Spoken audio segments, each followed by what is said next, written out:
There will now be an opportunity for silent prayer or meditation.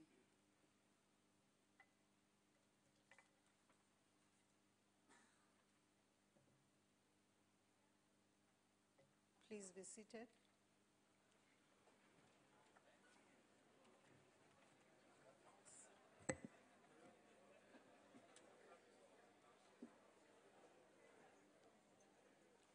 Order, honorable members. I have today received a letter from the Minister of Public Enterprises with regard to questions that are standing over on today's question paper. The Minister has been booked off due to ill health from the 24th November until the 14th December.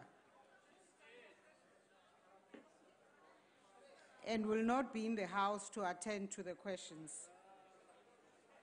While the rules provide that the Minister may authorize her Deputy Minister or another Minister, due to the nature of two of the questions, to deal with them personally, she would really need to be here herself.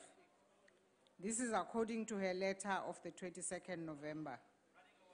As this is no longer possible, and as today is the last question session in this annual session of the National Assembly, the replies will be tabled in writing in accordance with Rule 1431. The additional 30 minutes set aside to respond to the questions will therefore fall away. The first item on the order paper is questions addressed to ministers in the Economics Cluster 5. Speaker. Yes, Honourable Member, on what point are you rising? Speaker, we want to rise as EFF and register our concern, and we think that the Minister of Public Enterprise excuse must be investigated because we Honourable Member, we don't think that the apology or the sickness is real. We think that it's a fake, Member, given the fact that basis for that comment, because I have read to you what I have read.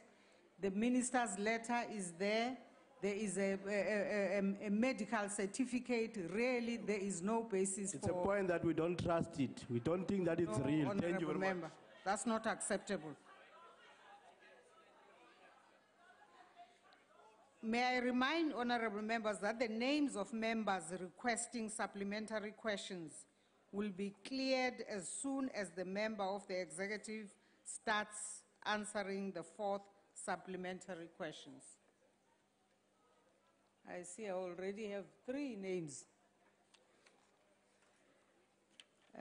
Honourable members, the first question has been asked by the Honourable M.J. Fig to the Minister of Public Works. The Honourable, the Minister. Thank you very much,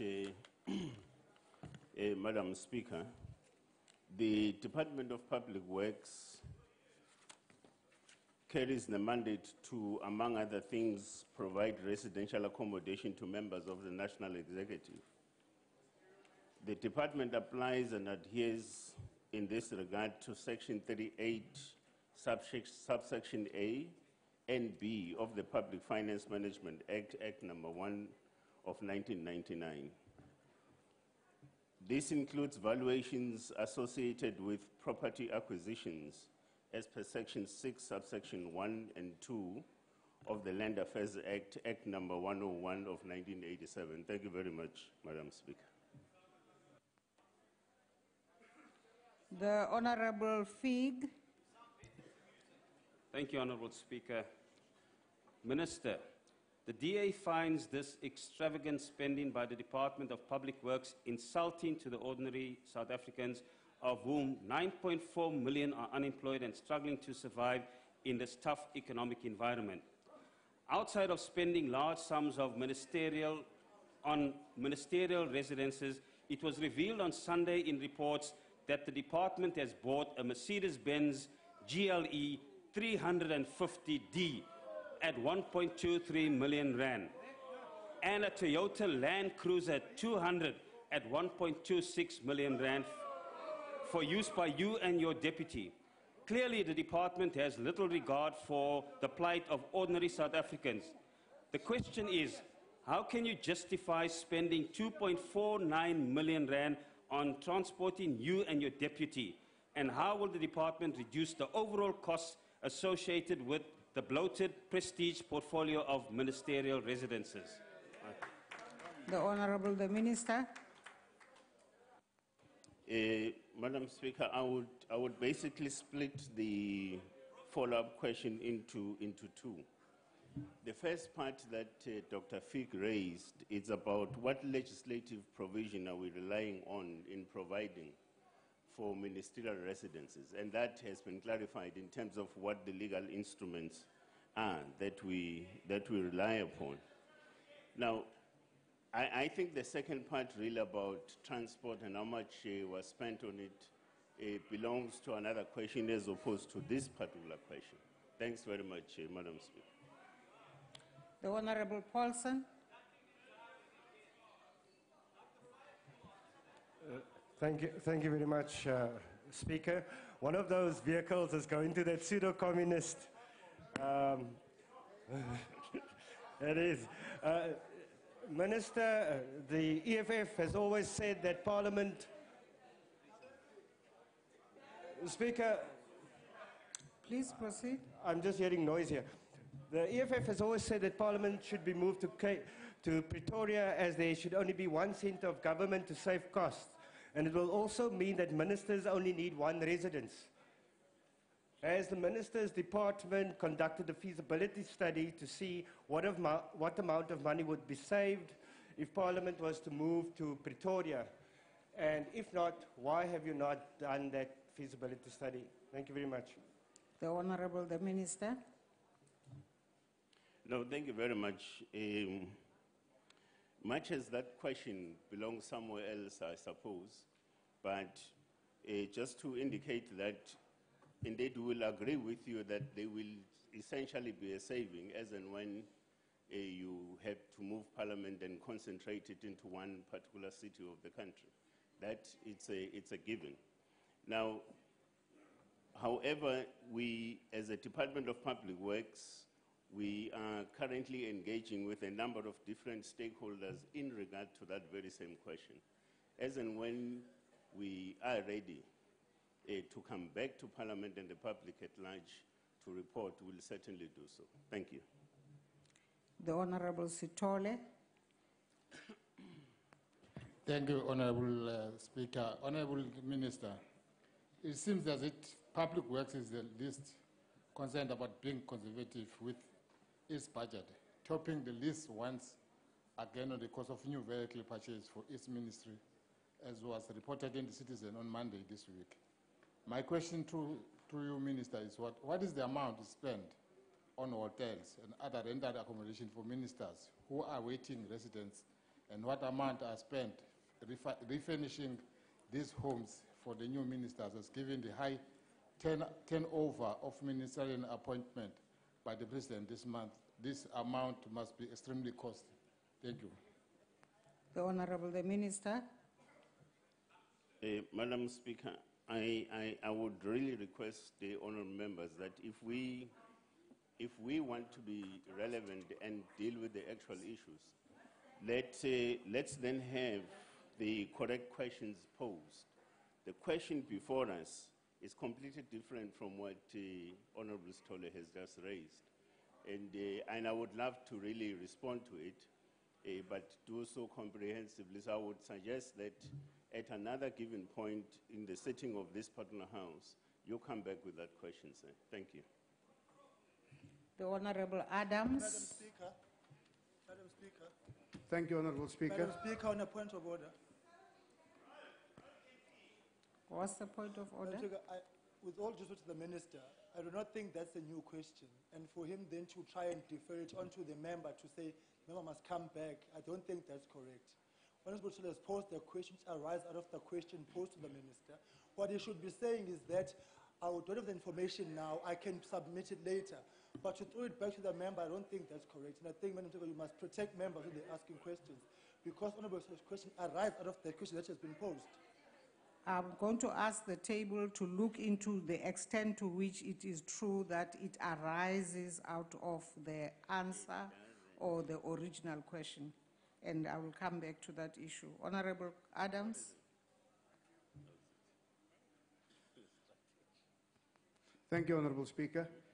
Honorable Minister, I wanted to find out whether you can confirm that when the estate agents hear that prestige department or the prestige unit in your department are looking for properties, the prices escalates immediately.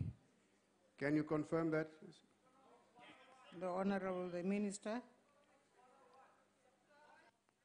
Thanks very much, Madam Speaker. I've heard of this particular allegation.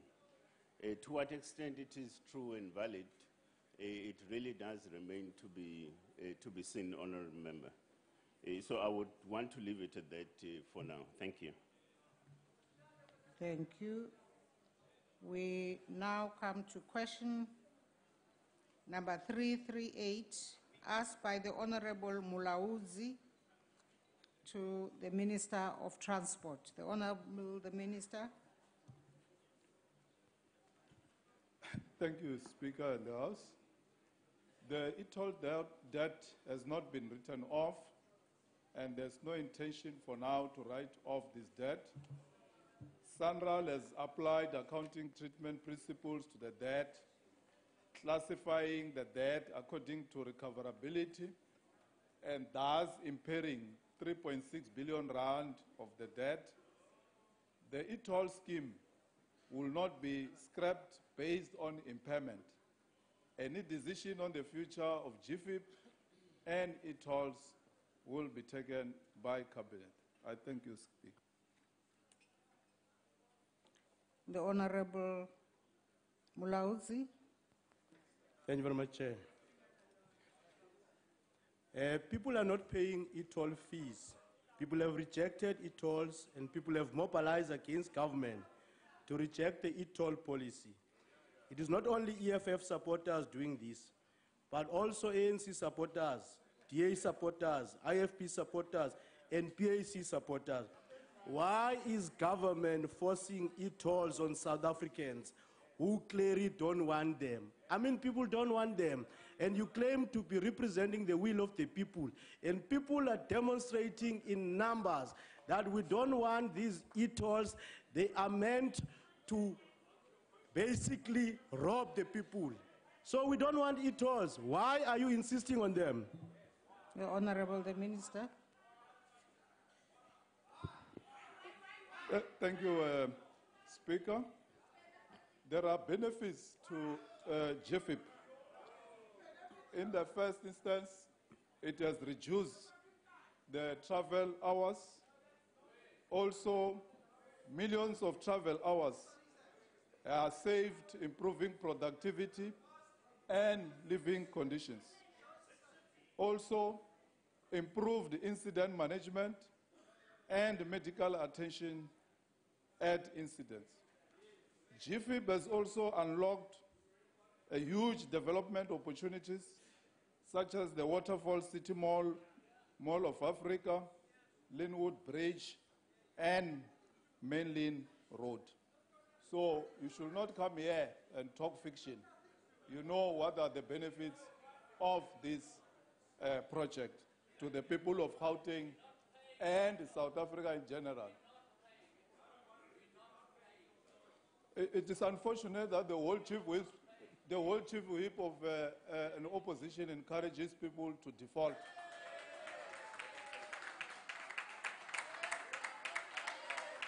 How can we have a lawmaker who become an instigator of people not to pay for e-tolls? Order, Honourable Members. We are in the wrong place here. Yeah, we can't have a lawmaker who comes here and instigate people to default. You are in the wrong place. The Honourable Hans Singer.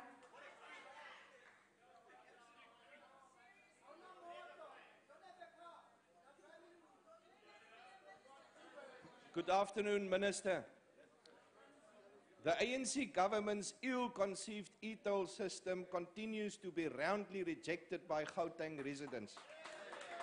And road users have become victims of highway robbery of SANRAL.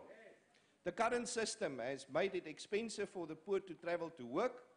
It hurts small business, has driven up food prices, and in general undermined job creation. What alternative funding models, Minister, are you considering to sustainably upgrade and upkeep Gauteng roads? The Honourable the Minister.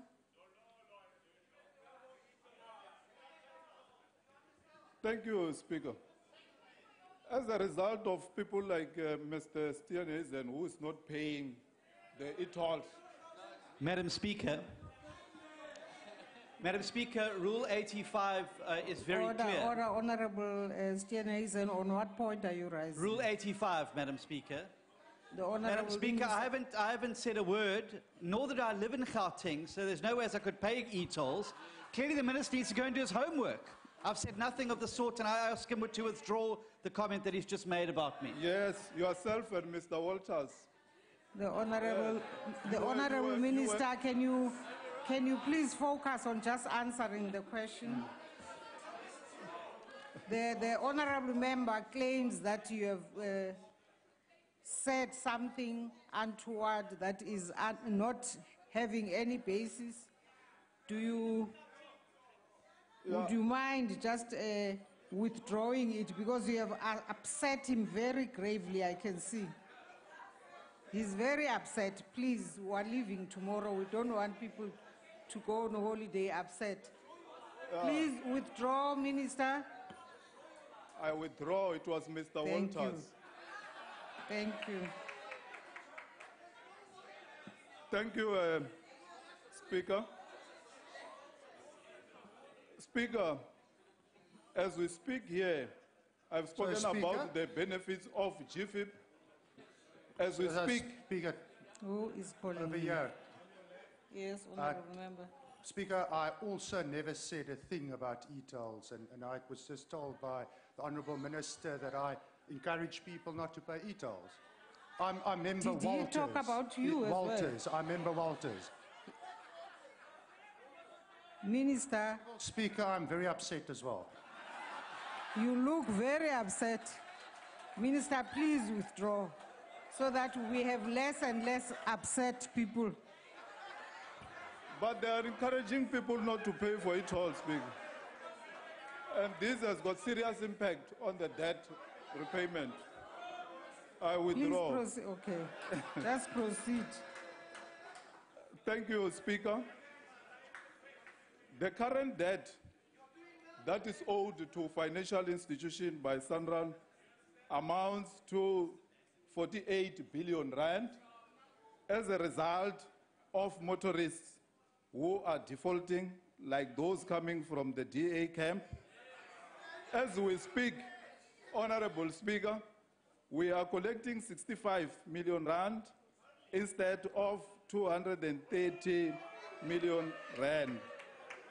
That in itself has got a serious impact, because we are spending 2 billion rand from the non-toll portfolio to service the debt.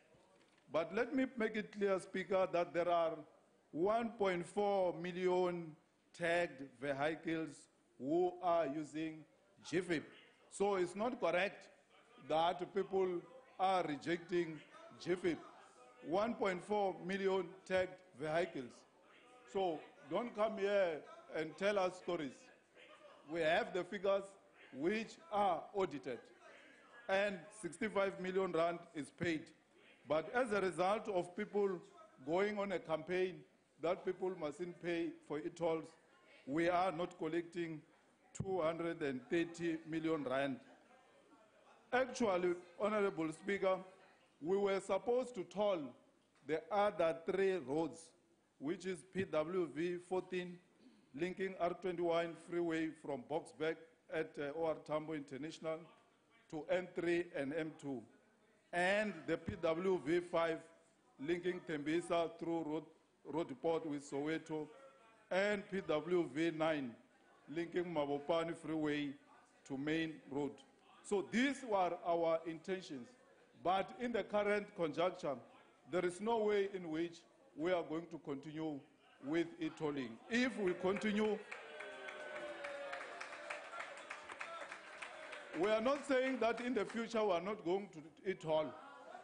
But for now, we have got a debt that we have to service of 48 billion rand. But the e-tolls have got the good economic spin-off for the economic growth and development of Gauteng in particular and South Africa in general. Thank you, Honorable Minister. Honorable Sitole.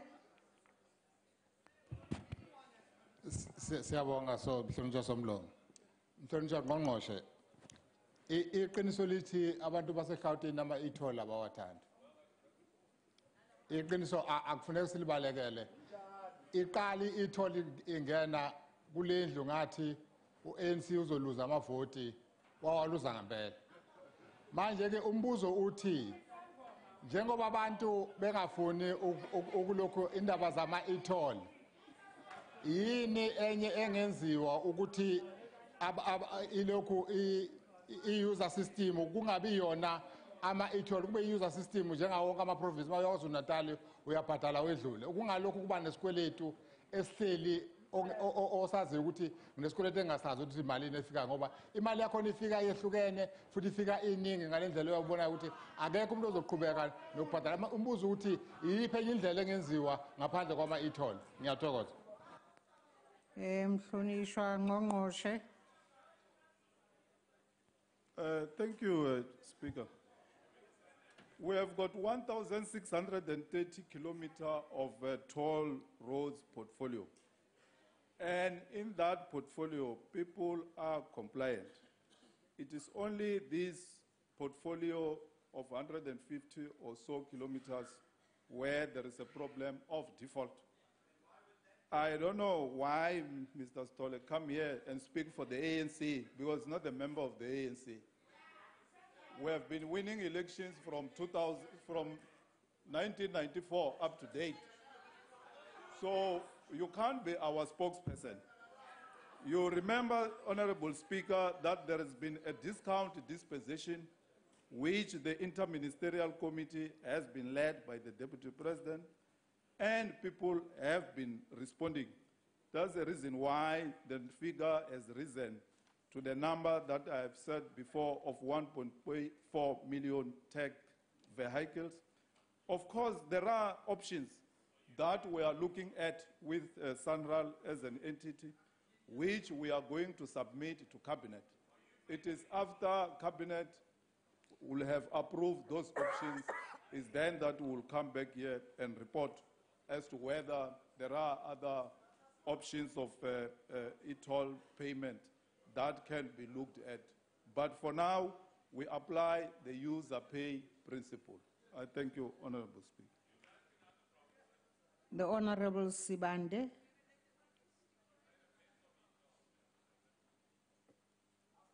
Minister, njengokujwayelekile abanye laba bangumsindo they are the first one abafuna ukuthi umgwaqo ulunge ube muhle. I wanted you to repeat this question so that it can be clear to some people. Has the Department of Transport explored various models of funding road infrastructure? And if yes, which one will be the best suitable for South Africa? The ANC is the only organization Honorable the Minister. Of course, Speaker, there are other options like fuel levy and others, but it will not be right for me here to prescribe that this is the option. I have said that there are scenarios that we are looking at as the Department of Transport, which will submit to Cabinet. It is then that after Cabinet will have adopted one of those scenarios that will come back and announce that this is the route that we are taking. Of course, if we take the fuel levy option, it has got its pros and cons. And for now, that is not the only option. We'll come back at a later stage and talk to the people of South Africa about the best option for repaying the 48 billion rand debt that we owe to financial institutions as a result of the GFIB portfolio. Thank you, Honorable Speaker. Thank you. We now come to question number 314, asked by the Honorable Mabasa. The Honorable, the Minister of Small Business Development.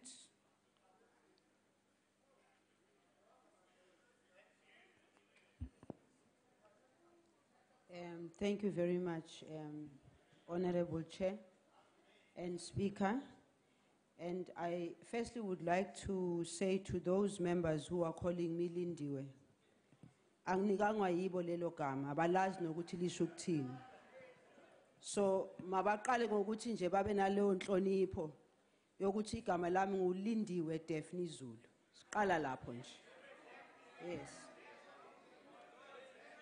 Honorable Speaker, small and medium micro enterprises as well as cooperatives have contributed to addressing levels of inequality by contributing to the steady but slow employment coupled by a steadily increasing employment cost, which translates into increasing income for workers.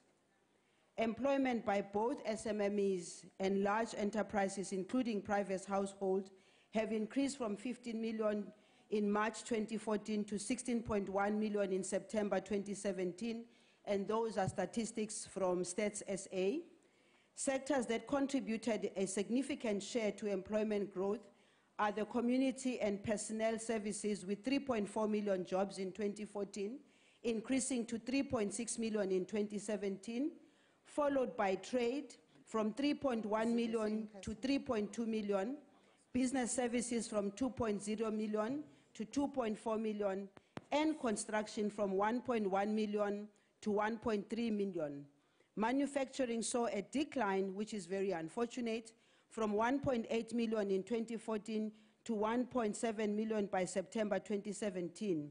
Agriculture has seen a marginal increase from 709 to 810,000. Employment costs or income earned by workers has also seen a steady increase from 1 trillion in 2014 to 1.2 trillion in 2016. SMMEs accounted for almost employment costs of 387 billion in 2017, increasing to 457 billion in 2016. The sectors where SMMEs and cooperatives have a significant contribution to income earned by workers is first in the trade sector, wherein SMMEs employment costs amount to 101 billion in 2014, increasing to 129 billion The construction sector also saw SMME employment costs amounting to 36 billion in 2014, increasing to 46 billion in 2016, while large enterprises accounted for 33 billion in 2014 and increasing to 36 billion in 2017. The business service sector employment costs amounted to 100 billion in 2014, increasing to 120 billion in 2016, while personnel services sector employment costs amounted to 26 billion in 2014, increasing to 30 billion in 2016. Employment costs of SMMEs in the manufacturing sector amounted to 79 billion in 2014, while those of large enterprises amounted to 146 billion.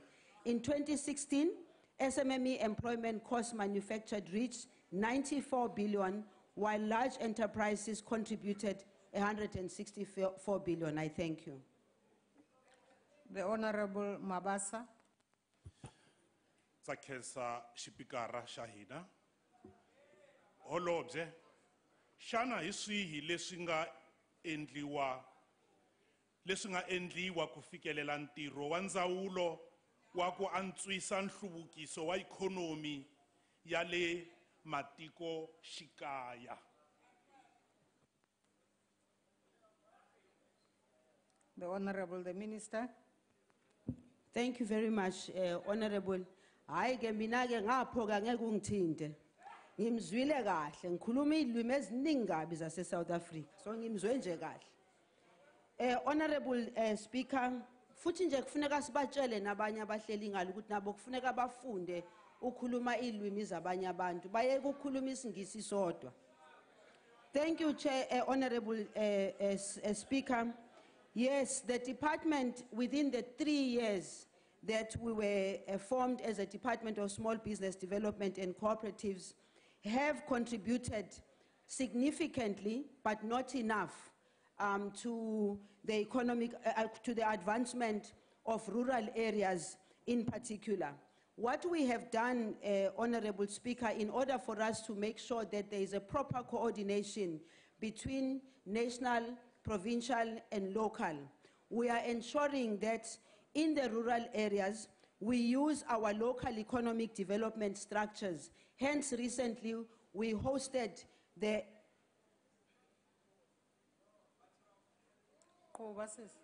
While we hosted the Local Economic Development Summit on the basis that we're trying to ensure that there is proper coordination between the 3 spheres of government, and in particular, supporting small and medium enterprises. But more than anything else is about the government of the African National Congress approach to rural development. Ungathi wo, ngumember we-African National Congress, uyafuna awufuni awuzungishintsha lapha. So the government of the African National Congress is ensuring that there is a broader plan, which is a government plan of infrastructure development in the rural areas, as well as supporting your entrepreneurship and enterprises in the rural areas so that economic development can happen even at rural areas, so that it doesn't only center in towns and cities. I thank you, Chair. The Honorable Chance. Thank you, Honourable Speaker. It's evident, Honourable Speaker, that yourself and the Honourable Lindiwe Daphne Zulu are wearing a distinctive canary-coloured outfit today. Is this perhaps an early warning system of things to come in the lead-up to the electoral conference happening in a few weeks' time? Just a thought. An emerging slate, perhaps. Minister, the Department of Small Business Development has bought a Mercedes-Benz E400 valued at 1.1 million rand for you, Minister, and your deputy got a Lexus GS 350 valued at 900,000 rand, and a BMW 5 Series for 1 million rand. These 3 cars valued at 3.1 million rand, surely in the light of the current challenges faced by small businesses in South Africa, how can you justify this exorbitant expenditure on these luxury cars?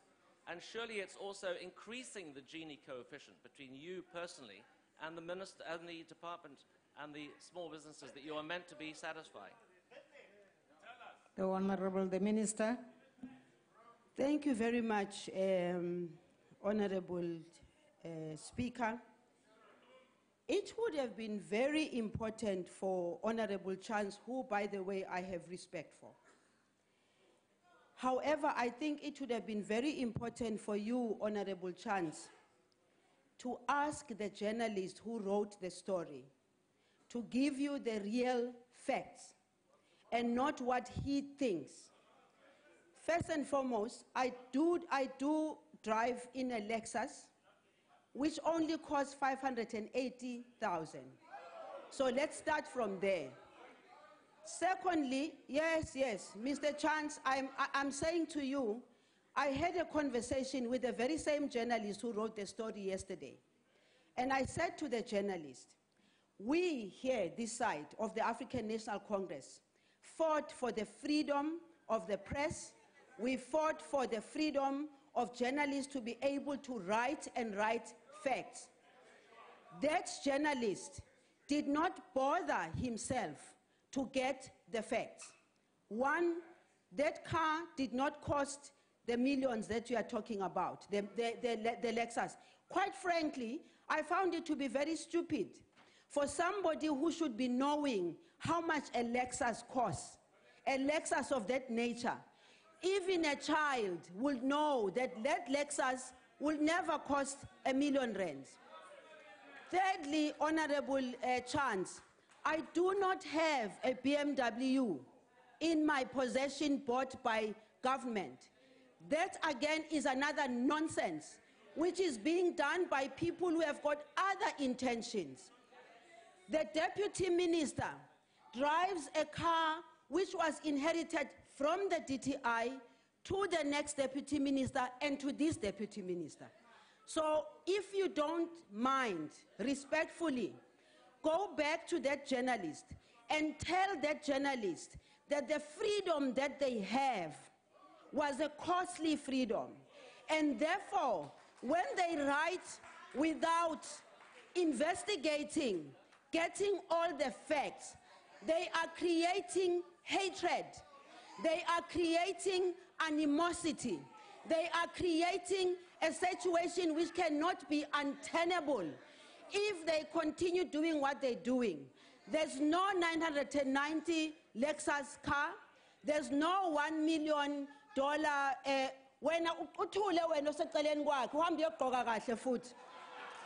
There is nothing like that. So, Mr. Chance, as I close, Mr. Chance, I did call the journalist because I want us to have very good working relations. Otherwise, I would go to the ombuds because it is not correct for any journalist to write what they want and not write what is fact.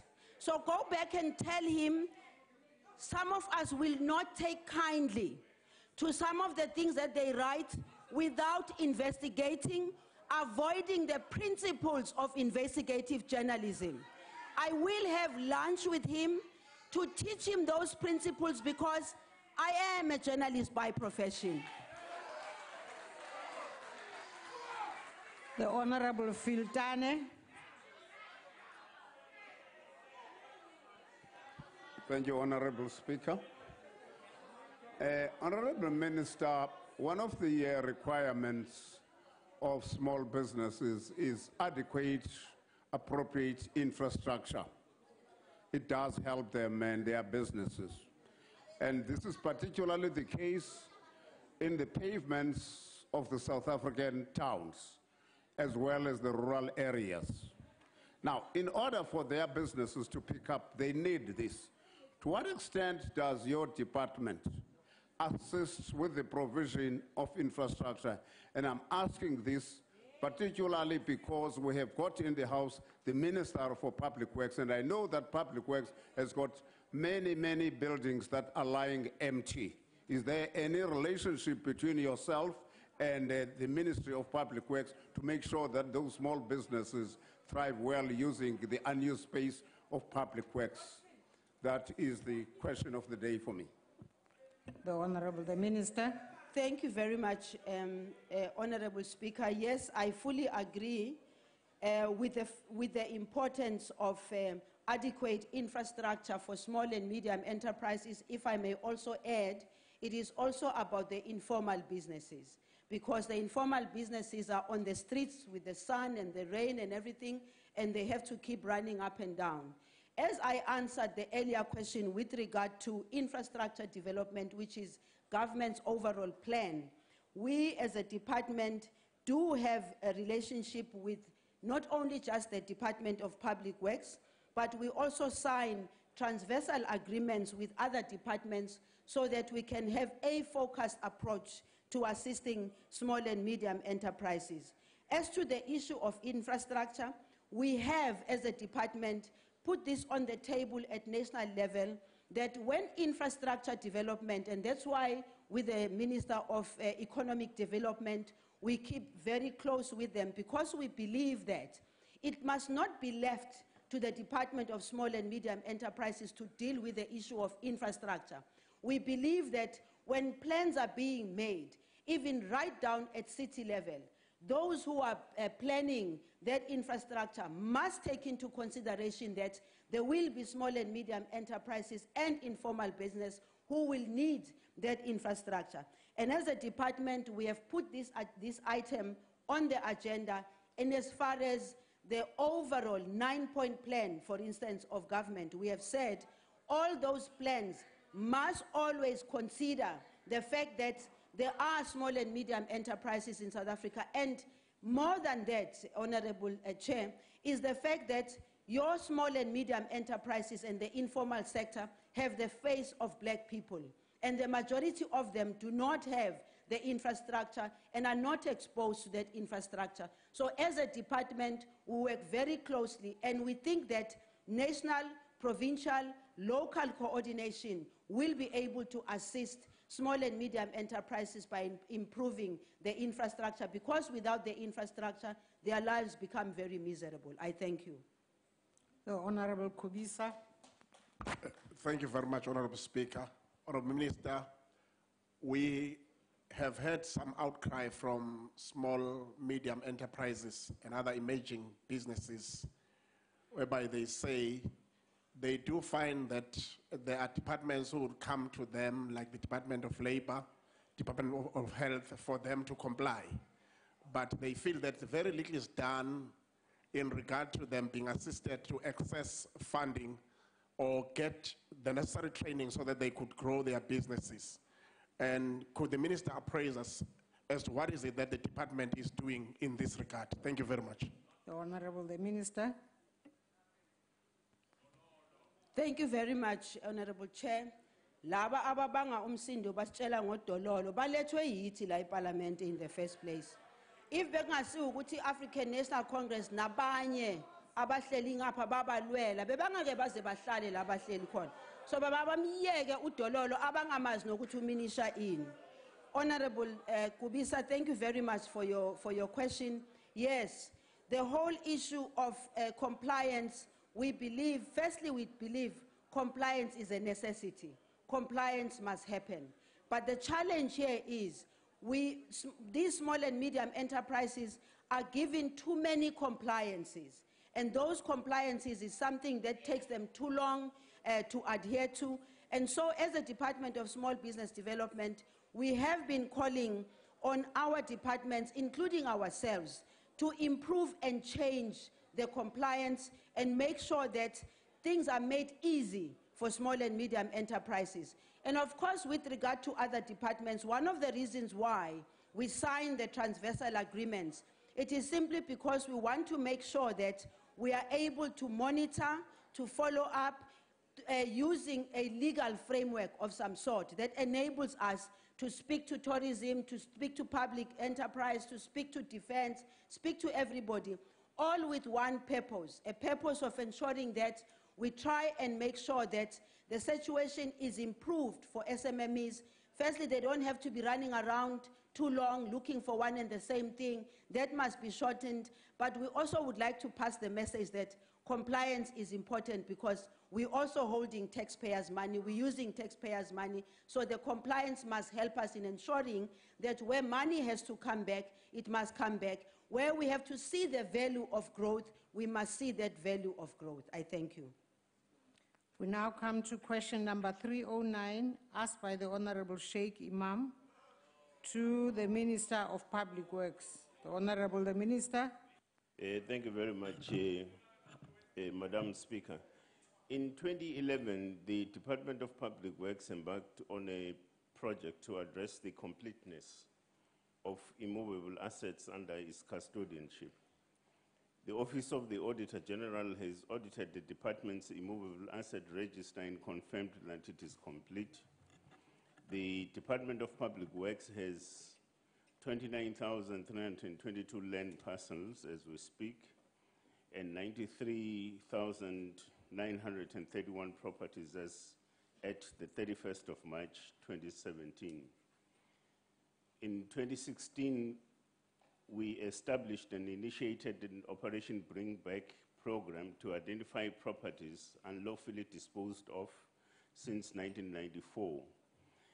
We processed 54 such allegations of state properties that were allegedly illegally disposed of, and of the 54 properties, 34 related to the department, 18 being allegedly illegally transferred and 16 being allegedly illegally occupied.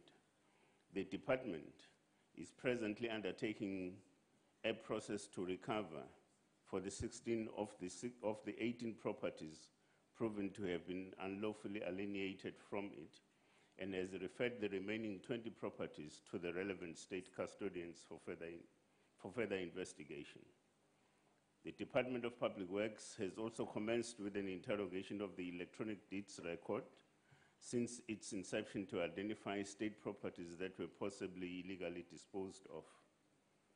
This detection review has so far identified in excess of 2,068 transactions that warrant further investigation to satisfy the requirements of a legal sale. A similar desktop review of 5,289 suspicious asset register related transactions is also ongoing. Thank you very much, Madam Speaker. The Honorable Sheikh Imam. Honorable Speaker, can I take the question on behalf of the Honorable Minister? With regard to those properties that you have identified abroad that have been illegally disposed of and within the country, is there anything that you have done working with the Department of Police to ensure that those who got these properties illegally are prosecuted? Thank you. The Honorable the Minister. Thank you. Sorry. Thank you very much, Madam Speaker. We are working with various agencies in that regard, insofar as the properties that have been clearly identified to have been illegally transferred, for an example. So it will be the police. It will also be the criminal justice sector as a whole, in terms of recovering those particular properties. And in certain instances, for an example, where there are issues that of whatever technical nature that would have to be ironed out and so on, we also embark on such processes, for an example, in terms of trying to regularize that which would have been identified as irregular. Thank you very much, Madam Speaker. The Honorable Fig. Thank you, Honorable Speaker. Honorable Minister, according to a reply to a DA parliamentary question by yourself, over 1.9 million hectares of land owned by the department at the value of 12 billion rand is currently unutilized.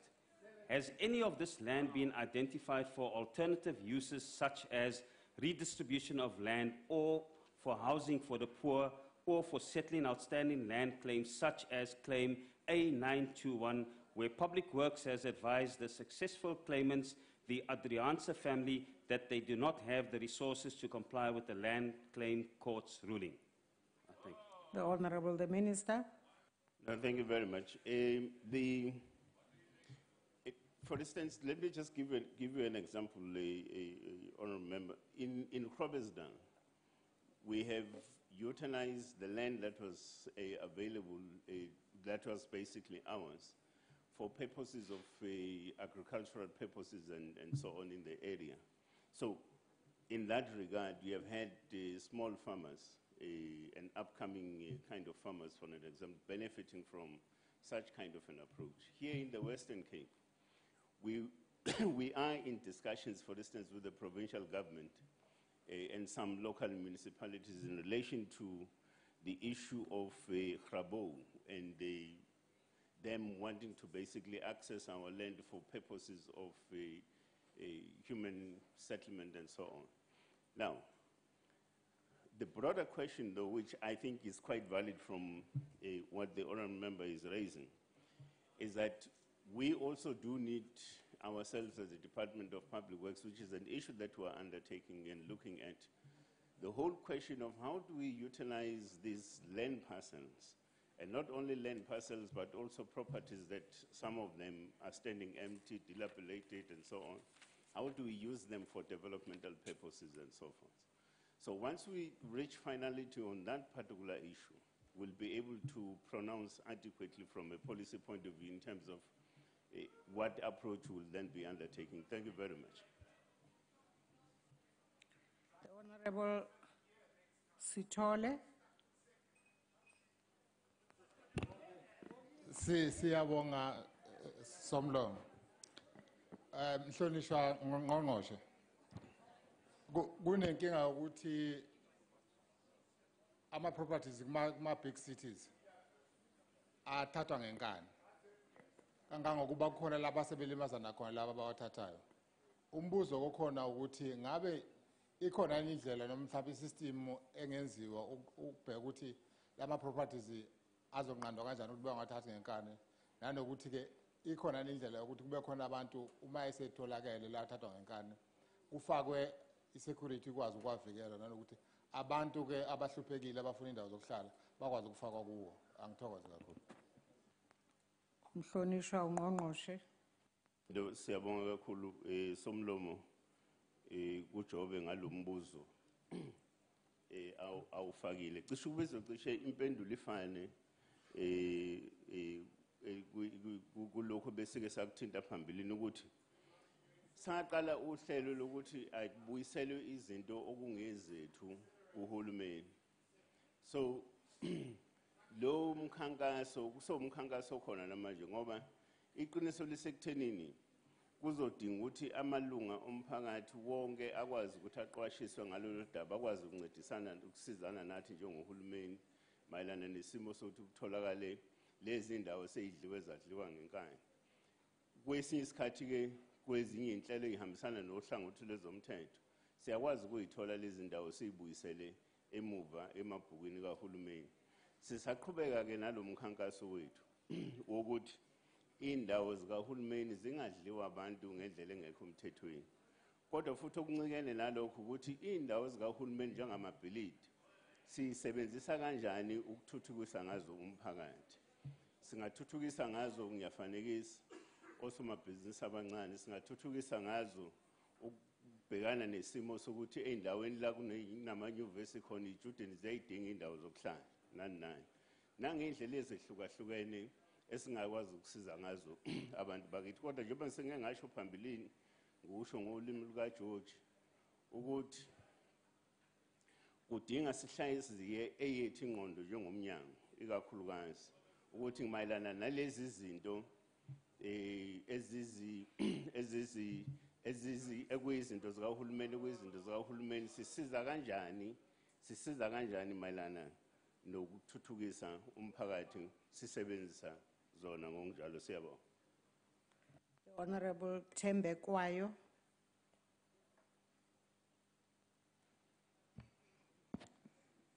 Thank you, Chairperson. We know for the fact that a lot of white people benefited from houses not belonging to them, but also farms, state businesses, including Fly's Affair, along with dams and other public properties. This must be expropriated without any compensation. Has the minister looked at all ministers who were in cabinet before 1994 to see if they benefited from any of these properties? And if not, why not? The Honorable the Minister. No, Madam Speaker, we have not done so. All we did is to look at our records and the overall sort of register for an example. And it is that amongst which we then also established this campaign, this program, the Operation Bring Back, and so it goes. So it really doesn't matter in a sense that if it so does happen that maybe former whomever were also beneficiaries illegally and so forth, I think in that regard the law will take its course and then be able to redress the specific issue. But of priority here is the question of recovering the state assets that have been illegally taken. Thanks. We now come to question number 320, which has been asked by the Honorable Fabs to the Minister of Trade and Industry. The Honorable the Minister. Thank you, Madam Speaker. Given South Africa's historically high levels of structural unemployment, which in fact date back until at least the mid-1970s, the creation and sustainment of decent work is, of course, a critical objective of this government's economic policy. In this regard, it's important to note that according to Stats South African statistics, the South African economy created 2.45 million net new jobs between the third quarter of 2010 and the second quarter of 2017.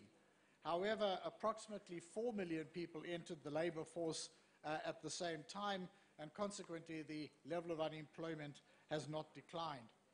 The specific contribution of the DTI is to move our economy towards a higher value-added growth path through supporting industrialization and resisting the threat of deindustrialization. The DTI provides an enabling policy environment to support and develop already operating enterprises in the manufacturing space. And it's important to note that over 1.7 million workers are employed in this sector. To support these enterprises, the DTI provides a suite of incentives which support investment, competitiveness enhancement, and job creation. We also unapologetically have intervened to save thousands of jobs in the clothing and textile sector, the poultry sector, and the steel sector, among others. Secondly, in the last few years, we have been providing targeted incentives focused on the most labor-absorbing sections of manufacturing. They include the clothing and textile sector, agro-processing, where we have developed a new incentive this year, component manufacturing, and we also have programs in business process servicing and the film and TV sector. Thirdly, a number of our regulations, including under the Broad-Based Black Economic Empowerment Act, support enterprise development and skills development. One way of measuring all of this is to say that the DTI supported the creation of about 11,600 new jobs in the financial year 2016-17, which was a tough year for this economy. Given that manufacturing jobs are linked very closely to service jobs and that it's estimated that the employment multipliers are at least 1 to 4, this could mean that we have supported about 50,000 new jobs being created in this economy last year. Looked at it another way, we can say that we have supported the sustaining of 1.7 million jobs in manufacturing alone. Of course, that's not enough. We need to do more, we need to do better, but I do want to say that I think that these figures show that our programs are moving in the right direction. Thank you very much. The Honourable Fabs. Very much, Honourable Speaker. And Minister, thank you very much for that unapologetic response. Great. The DTI's interventions have been proven to work, absolutely proven. It has a track record. But the scale of intervention, we would agree, remains below the optimal. Indeed, Minister, you know yourself that it is in autos, clothing and textiles which you have referred to, and to some extent agro-processing. Now, you've told us a lot of what has been done, what you are currently doing. Can you share with us some future projections as to where you see fresh interventions taking place? Thank you. Honourable Minister. Thank you very much, Speaker. Let me say that I think that if we look at the employment record of manufacturing around the world generally, we can see that there is a trend line towards the adoption of new technologies and towards lesser labor absorption than there was in the past. This is a fact of life as we enter into the new technologies associated with the digital industrial revolution. As South Africa, we're preparing very earnestly for that. We're doing that because we realize that any jobs that are going to be created in manufacturing are going to require high levels of skills. Also, that the service sectors are not going to be unaffected by these trends. And so I think it is becoming an issue now where we have to accelerate the rate of growth of manufacturing, industrialize our economy, but also to seek out and give special emphasis to the more labor-absorbing parts in manufacturing, and also the linkages to service sectors that are related thereto. That's the direction. We also see very much our own industrialization efforts as linked to that of the African continent, and it's for that reason that we have been strongly supporting integration on the African continent, and also as we assume the chair of SADC, we have been working energetically to make sure that the SADC program of regional industrialization becomes a reality during our tenure as the chair of SADC. Thank you very much. The Honourable Haula. Key to ensuring job creation is nurturing and protecting South Africa's industries. In line with global development trends and the fourth industrial revolution, one of the pillars is the Mineral Resources Petroleum Development Act for local beneficiation and downstream expansion in mining sector. Yet it has not been passed, and there is a lack of clarity. Is that why all your policies have failed to address unemployment, Minister? The Honorable the Minister. Well, first of all, I would dispute the last part of the question. But I would also say that even as we await the amendments to the NPRDA, we've been working quite energetically on beneficiation. Let me give just one example. We are the world's largest producer, most significant producer of platinum, and the frontier industry in the platinum value chain is fuel cell industries. We have been supporting, and there are now manufacturers of fuel cells in South Africa, fuel cell that are used to power small power stations and also underground mining vehicles. We are moving in that direction, and we continue to work to ensure that we add more value to our mineral products in other value chains as well. It's also one of the reasons why we've intervened to ensure that we continue to retain a steel sector in South Africa while addressing the issues of competitiveness and ensuring that everything we've done to support the steel industry also supports job retention in that important sector. Thank you. The Honorable McPherson. Thank you, Speaker. Minister, we know that unemployment now is at a record 28%, so clearly your interventions are not working. We know that to absorb the high number of unemployed people, we need to create new businesses. Now, in the high-level panel report compiled by former President Kgalema Motlanthe, one of the recommendations that they suggested to lower the costs of doing business for small and medium-sized enterprises is to exempt them from the minimum wage and BEE legislation. Do you, Minister, support this recommendation from the high-level panel and former President? The Honorable the Minister. Well, first of all, I would dispute the assertion that the interventions are not working. I've tried to argue the interventions are working, but they're not at the scale and the level that they need to be at, and that means it's work in progress to expand the scale and the impact of the interventions. Let me just say that the BEE legislation, which does fall under our department, it does differentiate between small enterprises and larger enterprises in terms of what they are required to do. Since small enterprises, to a very considerable extent, are exempted from the requirements. I don't know the extent to which that panel looked in detail at those matters, but actually there is a much smaller requirement on smaller enterprises, and indeed smaller enterprises are beneficiaries of BEE, because one of the pillars where larger enterprises have to reach a sub-minimum scorecard is on enterprise and supplier development. As I've already said, enterprise and supplier development is where many more jobs can be created. The level of investment per job is much lower in those industries than it is in upstream, more capital-intensive industries. Thank you. The Honorable Esther Reason. Thank you, Speaker. Minister, after everything you mentioned, it's not only about creating new business. Won't you agree that fixing the country's education system and aligning skills taught at skills demanded is critical not only for the manufacturing sector, but for the economic growth and ultimately job creation? Would it not be prudent in this regard then for the DTI to look at partnering with private companies and reopening apprenticeship schools? The Honorable the Minister. Well, of course, skills development is the medium-term constraint par excellence that we have to address to make our economy grow faster. I agree with that. And that, in fact, as a department, we are involved in skills development in a number of ways, even though it's not our core function. Also, let me just say that one of the things that we are supporting very energetically is mentorship programs, because it's become apparent to me through one of the programs that we support that you've got a 2.5 times better chance of holding on to a job in manufacturing if you've actually had a period of internship after some form of post-school education.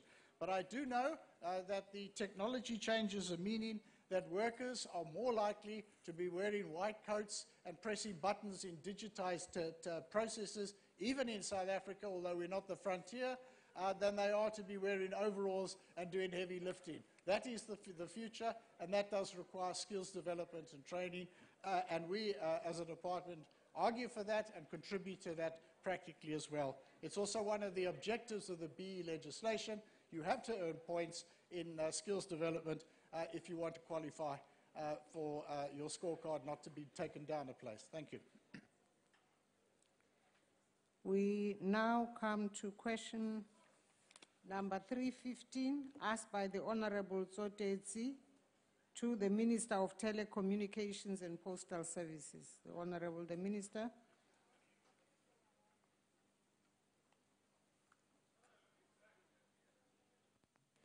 Thank you, Madam Speaker. My department coordinates infrastructure rollout to public institutions and communities in line with the National Development Plan and South Africa Connect. What we've achieved so far in the country, almost 200 kilometers of fiber have been laid down. 99% of population coverage in 3G has been achieved. 75% of LTE or 4G coverage has been achieved. In terms of universal service obligations, where we're connecting schools and clinics, 3,884 sites out of just over 5,500 sites have been connected. USASA has connected all 609 sites in OR Tambo district. We are now in the process of handing over. It is important that this project has also used the SMMEs to establish this network, and also empower the local SMMEs and entrepreneurs and skills transfer to local youth. We have also funded 272 free Wi-Fi sites to complement the metro or city Wi-Fi program. The Gauteng government has connected already 1,000 sites, and Western Cape 1,900 sites. This KZN and Limpopo government have started their programs. The aim of this project, Madam Speaker, is to increase infrastructure working with the private sector and at the same time supporting SMMEs and communities, particularly in terms of skills development, enterprise development, and 30% are set aside for procurement. With regard to phase 1 in 8 districts, we're supposed to connect 6,000 sites. On the 4th of August this year, we signed a master agreement with CETA and BBI. We are following a two-pronged approach. The first one, we are currently upgrading the current connectivity, which is at low speeds, upgrading them to 10 megabytes per second in 426 sites, most of which are telecom-connected sites. For example, CETA has connected Solo College of Agriculture and Dr. Malizo Mpehlo Hospital to 10 megabytes per second in the Eastern Cape. The second approach or prong is that one of BBI rollout of resilient infrastructure. The planning and project preparation is at 90%. The high-level design for fiber has been completed to these sites. An access network tender evaluation has been completed, so we're about to issue and start rolling out in those areas. In addition, the POP sites, 2 out of 12 sites have been completed. We are, as a department, assisting BBI to expedite access to other POPs so that we can bring infrastructure closer to those communities. Some of the challenges we're experiencing is that the lack of electricity is a major problem. For example, 52 of 105 schools who have been visited, they've got no electricity. The second challenge is that lack of security at those facilities.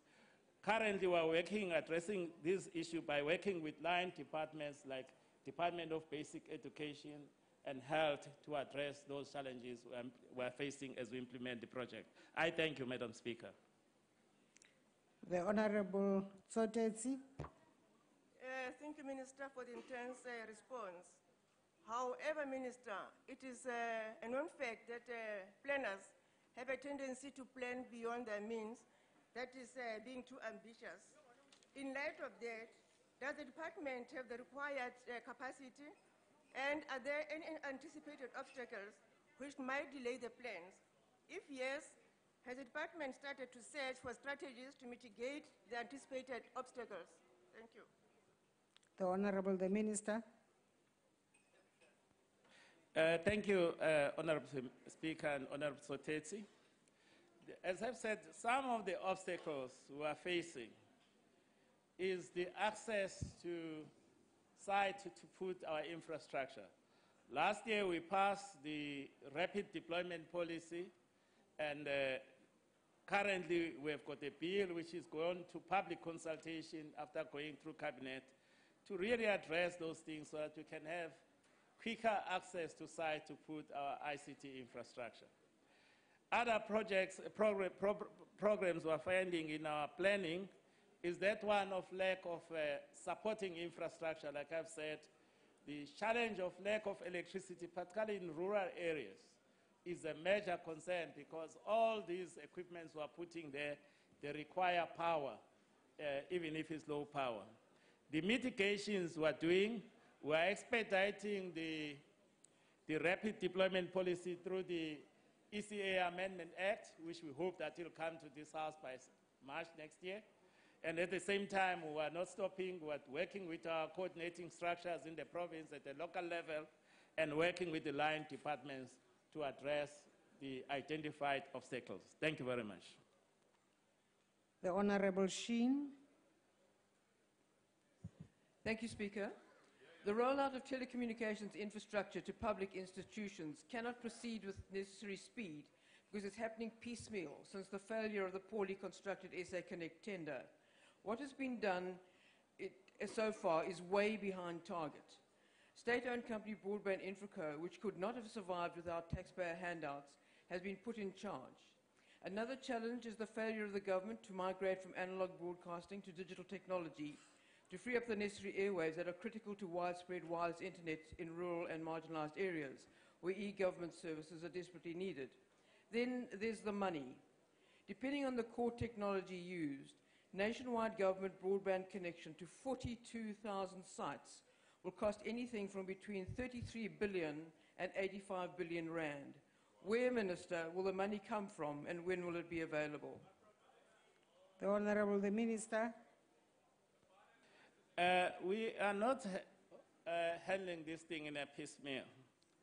We are coordinating with the private sector, we are coordinating with state entities, and that's why we have put for the phase one BBI to lead together with CETA, not just BBI and Centec.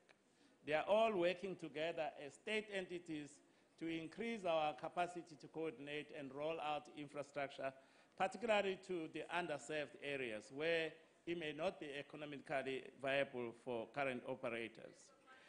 The money we are trying, we don't estimate that we'll need 83 billion rand. We are looking at innovative ways of deploying infrastructure, and that's why we're using our own SMMEs. They are much, much cheaper. They are much, much cheaper. It won't be 83 billion. It may be even half or quarter of that if we use the SMMEs. In addition, we're using our collaboration with the private sector. For instance, in Alfred Nzo district, we are working with satellite providers to provide connectivity and increase the activities by entrepreneurs to sell some of their satellite connectivity in terms of increasing local economic development. I thank you. The Honourable Ketabahle. Speaker. Yes, Honourable Member, what's your point? Yes, on what point are you rising? Because you are definitely not Honourable Ketabahle. No, I'm not. Is it parliamentary if in the House a person comes 5 minutes to campaign, NTZ has just come here, desk to desk, campaign, telling them... No, Honourable Member, just and take then your after that seat. he leave. So Nkosazana Zuma must not come here and campaign and then leave. Member, It's not please allowed take in your the seat. House. It's not allowed. Take your seat. Honourable Ketabahle. Thank you, Speaker. While the rolling out of telecommunication infrastructure is fundamental to ensuring that telecommunications contribute to economic growth and social development. Data and access to the internet is the petrol of the information age. Yet in South Africa, the high cost of internet and data remains the biggest barrier for people, particularly poor people, for using the internet for economic activity. Does government have any plans to fast-track all investigations into data and internet prices? And in the meantime, during the investigation, what is the department doing to address this? The Honorable the Minister. Thank you, Madam Speaker. As the Honorable Member may know, both the ICASA and the Competition Commission, they are doing the investigations on this high cost of data. We are eagerly waiting for their results because that's what will help us to put interventions to assist with the public outcry. But we are not sitting currently. The reason why we are spending money as a state to bring this infrastructure, particularly resilient infrastructure, closer to our communities. We feel in that way, if we can have fiber in every community, people can then distribute to the rest of community through cheaper methods like Wi-Fi system. So if we can bring a fiber to the school, the community can have access to that fiber so that it can do other secondary activities. Those are some of the measures we are trying to reduce the cost of communication while we are waiting for these results. Thank you very much. We now come to question number 331, which has been asked by the Honorable Freitas to the Minister of Transport. The Honorable the Minister.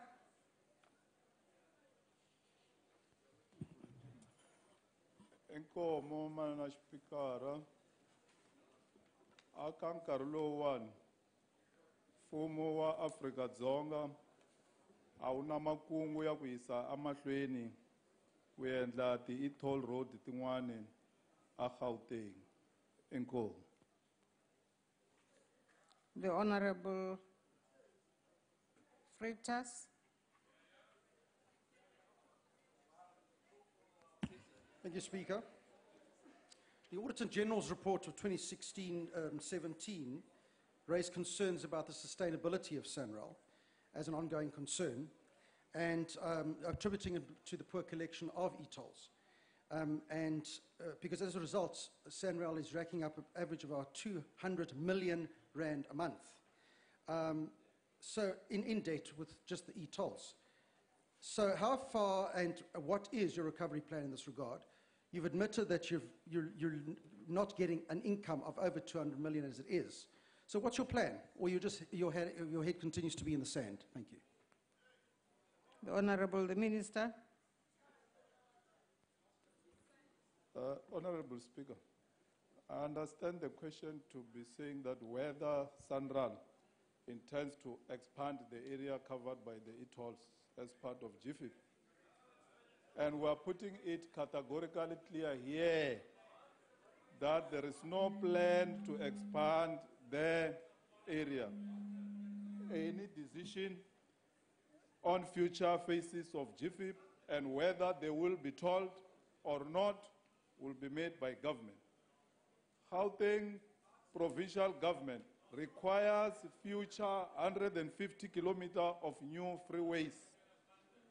And there are the following: the PWV 14, PWV 5, and PWV 9.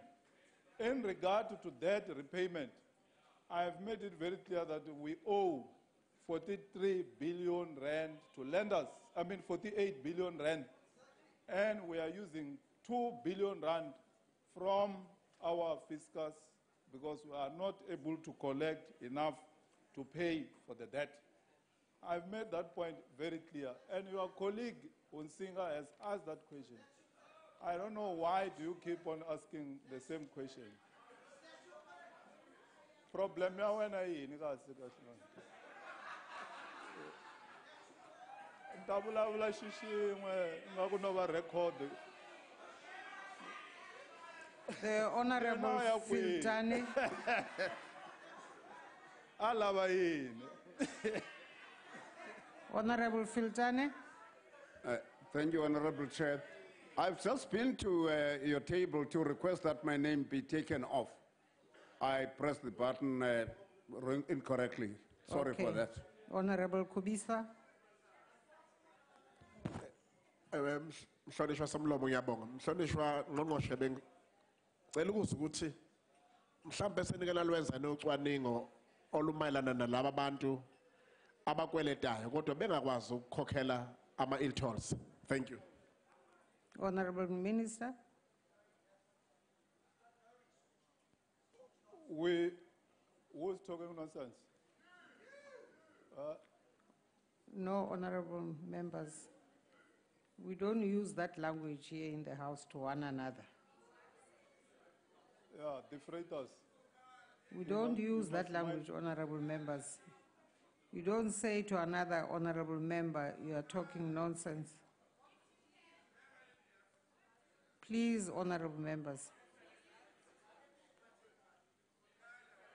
Go ahead and answer, honorable minister. Thank you, Honorable Speaker. The national government, through Central and Gauteng provincial government, have a program to encourage motorists to pay for the e-tolls. And as I've said before, 1.2 million motorists have responded, and they continue to respond. The roads that we have, Honorable Speaker, in South Africa are amongst the best in the world. I think that must be made very clear. And to maintain those roads moving forward is going to cost 5 billion rand per annum, those GFIP roads. So there is no way in which every cent to maintain those roads will come from the fiscus, because there are other competing needs. This government is not a government of GFIP. It takes the interest of all the citizens, whether be it in education, health, social development, and other areas. So we call upon people of South Africa to pay for the toll road portfolio in general and e-tolls in particular. What they are doing, Honorable Speaker, they have just started campaigning, more especially for Gauteng province. There's no point that they are raising here. The facts are here. I've mentioned them again and again and again. Mara loko va nga twi mina ni ta endla yini? Ni endla yini? Hi ku ni le ku va byeleni laha ku ri a ku na free lunch laha a South Africa. Yeah, ku hava free lunch laha. The user must pay. That's what we are emphasizing. Thanks, Honorable Speaker. The Honorable Sibande. Minister, South Africa is a unitary country. People must be reminded the other side that Western Cape were the first proponents of e-tolls as part of their reconstruction and development projects. Minister, when the final steps to improve infrastructure development are implemented in Gauteng, is Western Cape also going to benefit in the same arrangements? Thank you. The Honorable the Minister. Honorable Speaker, Western Cape government rejects e-tolls. However, they come around to my office and want money for us to improve their freeways, including the huge North Tunnel. And there is no way in which you can improve the huge North Tunnel without tolling that road. It's going to cost a lot of money. So, I don't know what they want. What they are saying here is not what MEC Grant and their Premier Zille say when I meet them. So, if you want better roads in the Western Cape, we are going to start with the consultation process here and make sure that we follow all the procedures. Because last time we were caught off on the consultation process. Why do you want us as national government to improve the Huguenot Tunnel and the entire road for free?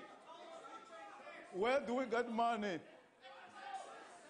Which taxes? You have never run a government. so you Order, don't know what honorable you're talking members.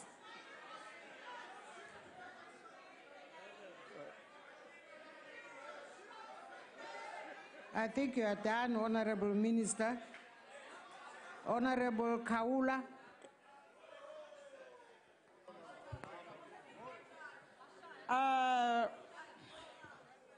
Umbuzo wami ekulana-ke uma lo hulumeni ufuna ukuqhubeka nalolu hlelo lama-e-toll, uhulumeni noma imuphi omele abantu okhethwe ukumela lelizwe labantu.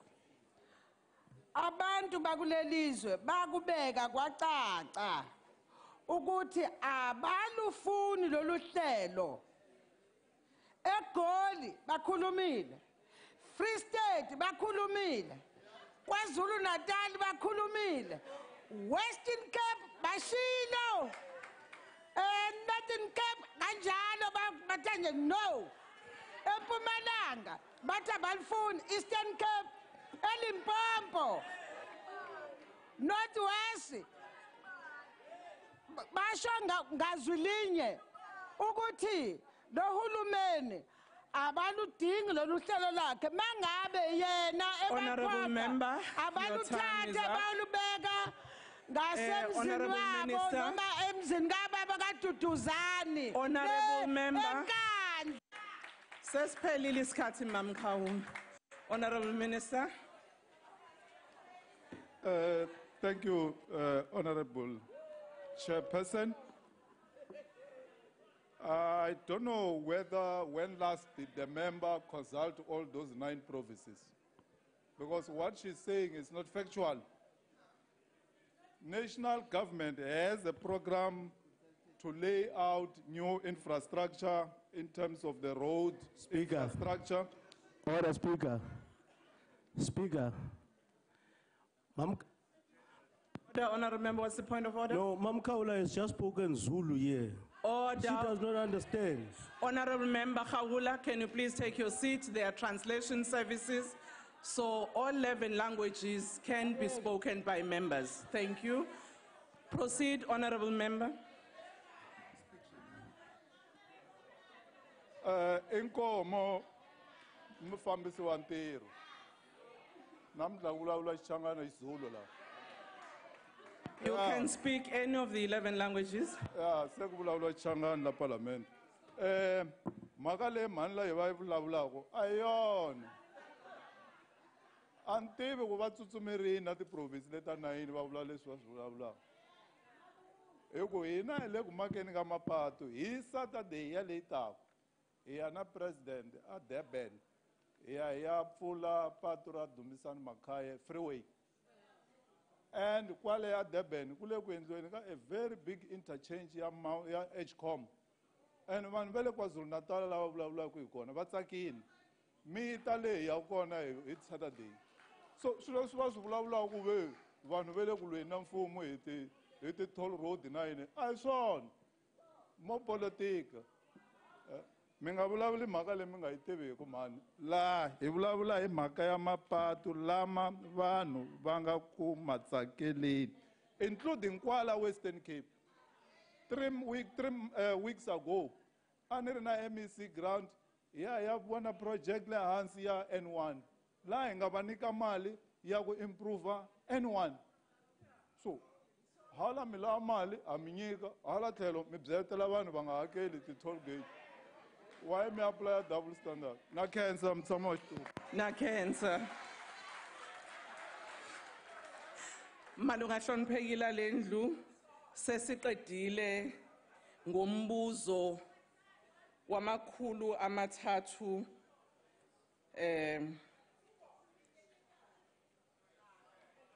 ngahluleki 331 sesiya ke manje kumbuzo obuzwe ilunga uAdams ungqongqoshe wezemsebenzi yasekhaya yomphakathi ungqongqoshe uNhleko. Kuwe ngqongqoshe.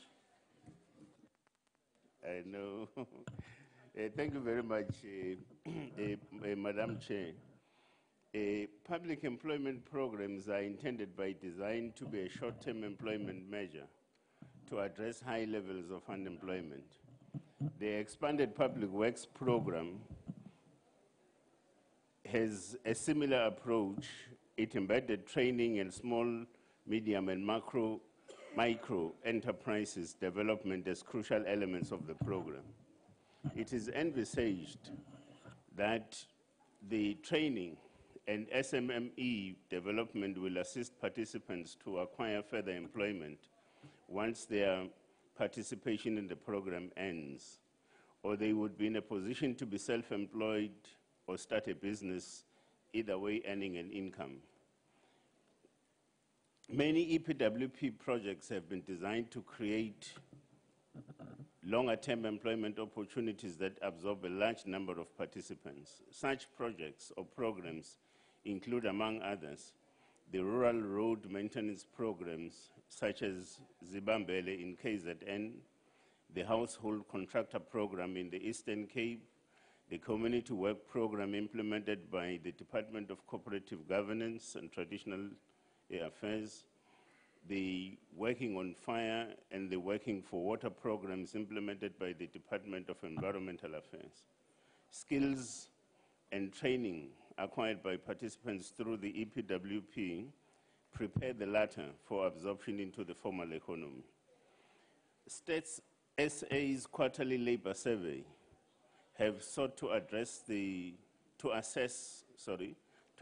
success of programs within the EPWP with regard to pathways into employment or self-employment.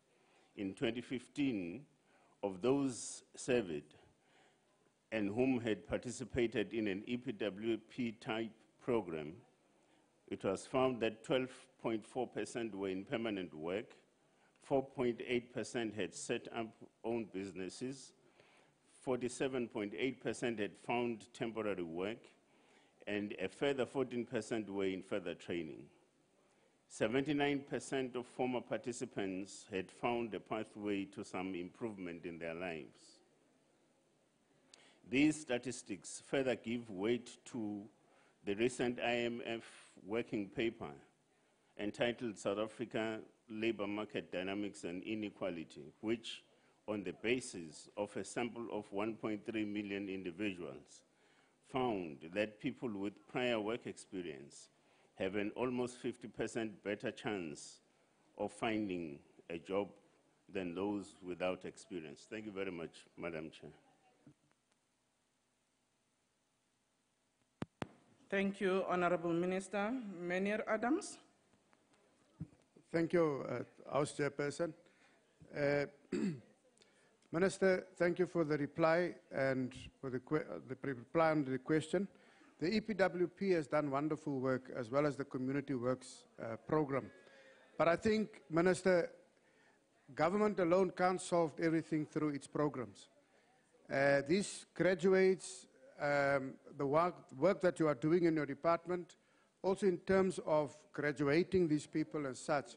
But then we've found graduates after graduating still unemployed and looking for employment. Now my question to you is, Minister, has public companies been approached, the private sector been approached to assist these graduates and to assist, because EPWP alone cannot carry and handle them? Can you please give us an information if the private sector has been approached and what is their attitude towards these graduates? Thank you. No, thank you very much, Madam Chair. We fully subscribe to the thinking by Honorable Adams that the issue of unemployment can't be resolved by government alone. We do need to find a collaborative effort across all sectors and levels of society, for an example, to find a lasting solution to the issue of unemployment. Where it is practicable for us, we do approach private institutions to also assist However, generally, I think the limitations are also with regards to the issue of absorption of young people and graduates into the labor market, and that's the general challenge for the South African society. Thank you very much. Honorable Hansinger.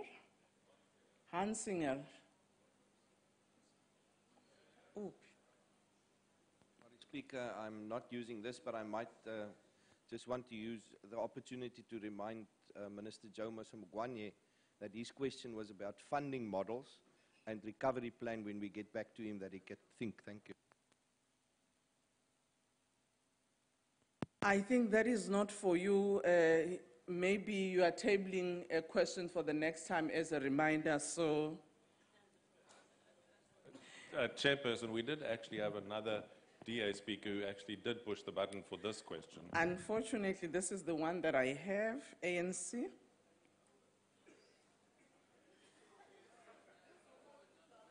IFP. Thank you, House Chairperson. The EPWP is an important platform for the creation of temporary employment as it seeks to deal with the increasing challenge of mass unemployment. But it is failing in achieving minimum standard for length of job as well as training targets. How do you intend to address these challenges going forward? A job for 1 week should not count as a job. And how are you going to eradicate the overriding use of an ANC membership card as a solid criteria for getting a job with the EPWP and CWP? Thank you, Chair. Honourable Minister. No, thank you very much, Madam Chair. In earlier on, Honourable Member, we had, effectively indicated that, all the research reports are beginning to indicate the amount of progress that is being made as a spin-off out of this particular intervention of the EPWP. For an example, 79% of participants in EPWP programs, they also find a way into some kind of employment and so on. Now, and that is very encouraging. All we need to do is to intensify our efforts in ensuring that 79%, for an example, grows into a different sort of level or onto a different level altogether. So, so we can only take advantage of these particular positives in ensuring that this particular effort is intensified. Now, the issue of the ANC membership, I don't know how it really comes into the program. The program is a South African program. It's for all people. And it's devolved at all various levels, for an example, for execution and implementation. And in it, there is no criteria for any party political membership, for an example. So I don't know how that I can really assist you with regards to that particular concern. Thank you very much, Madam Chair. Honorable Filtane. Honorable Filtane. Order. Order. Honorable Kaula. Honorable Kaula, can we allow the member to ask his question? Honorable Filtane. Thank you, Honorable Deputy Speaker. Honorable Minister, whilst the percentage of 79% is quite commendable, situation is that with such a high rate of unemployment in the country, we do not want to see even one single job loss. We know how painful it is for someone to suddenly find themselves without an income the following month. So we're moving from there. So may we challenge you today to make sure that somehow you create an ongoing employment for those people once they are on the program. I'll give you a hint. A lot of buildings of public works are in a very, very bad state of repair. Why don't you bring about a policy matter to say a lot of the budget of the department will go towards the Order, maintenance Honourable Member, of the buildings. your Then time you've is got up. ongoing employment for those people. Thank you. Minister. No, thank you very much, Madam Chair. There are two issues to the follow-up question that Honourable Fildane has raised. The first one is that as a department, for an example, we follow the stated sort of target for us in terms of recruitment and meeting a certain number, for an example, for 2019, 2020. And that stands at about 6 million kind of jobs through the EPWP program, for example. So we'll follow that, and that's what we're pursuing. Now, I think it's around this issue because it also relates to previous questions that one had spoken to earlier on. The question of how do we use our asset base for developmental purposes, I think that's the broader question. And this suggestion, for example, falls into that category. And earlier on I had said that we are undertaking exactly this policy thinking amongst ourselves in the department, the whole question of what do you do with land parcels, but what do you also do with properties as we have them, and what do we do with all sorts of other facilities that are out there, largely looking at young people, looking at women, looking at the question of small business development, looking at the question of a contribution around issues of agriculture and so forth. And that's really the issue. And I think given that we are a member of the portfolio committee, it would be very interesting that in the near future we begin to engage and interact around these particular policy discussions. Thank you very much.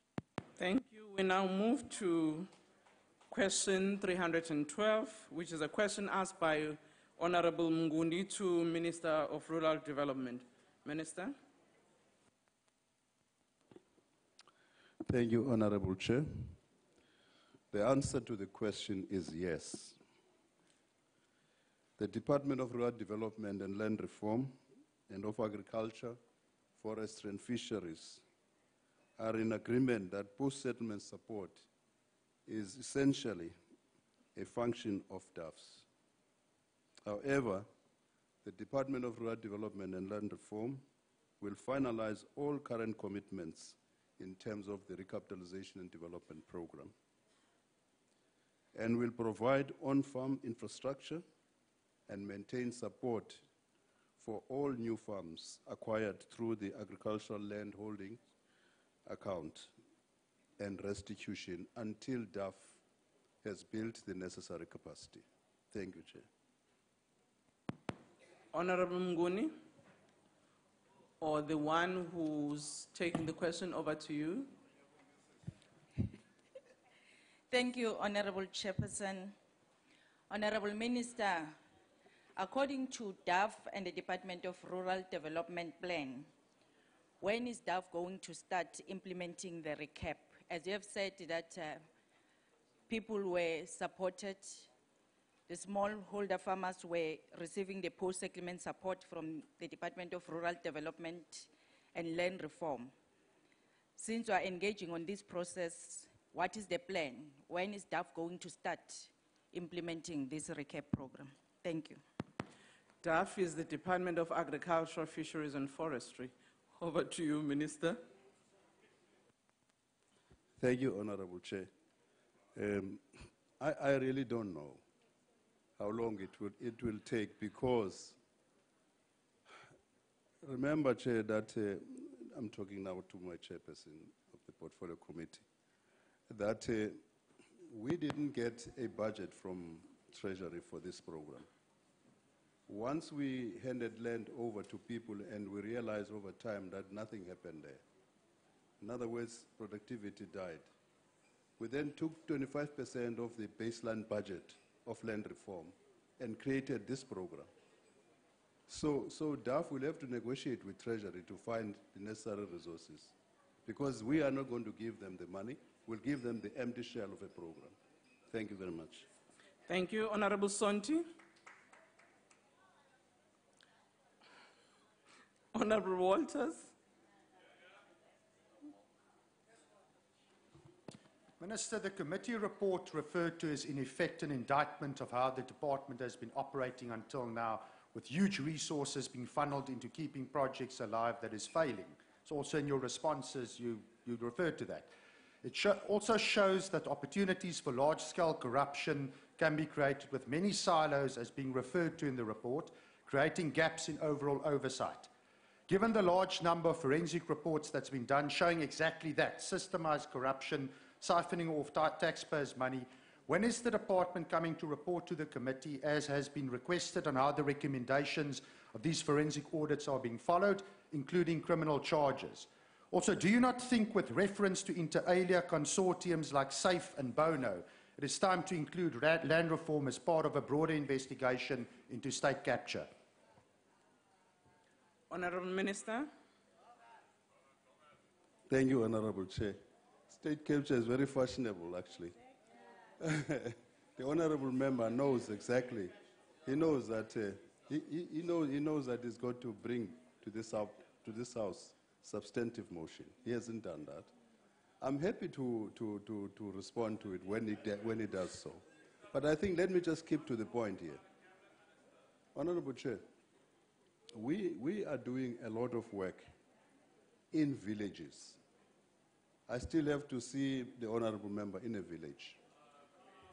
I'm inviting the Honourable Member now, as I'm standing here, on Friday, this coming Friday, on the 1st of December, I'm inviting the Honourable Member to Kaskamahoek.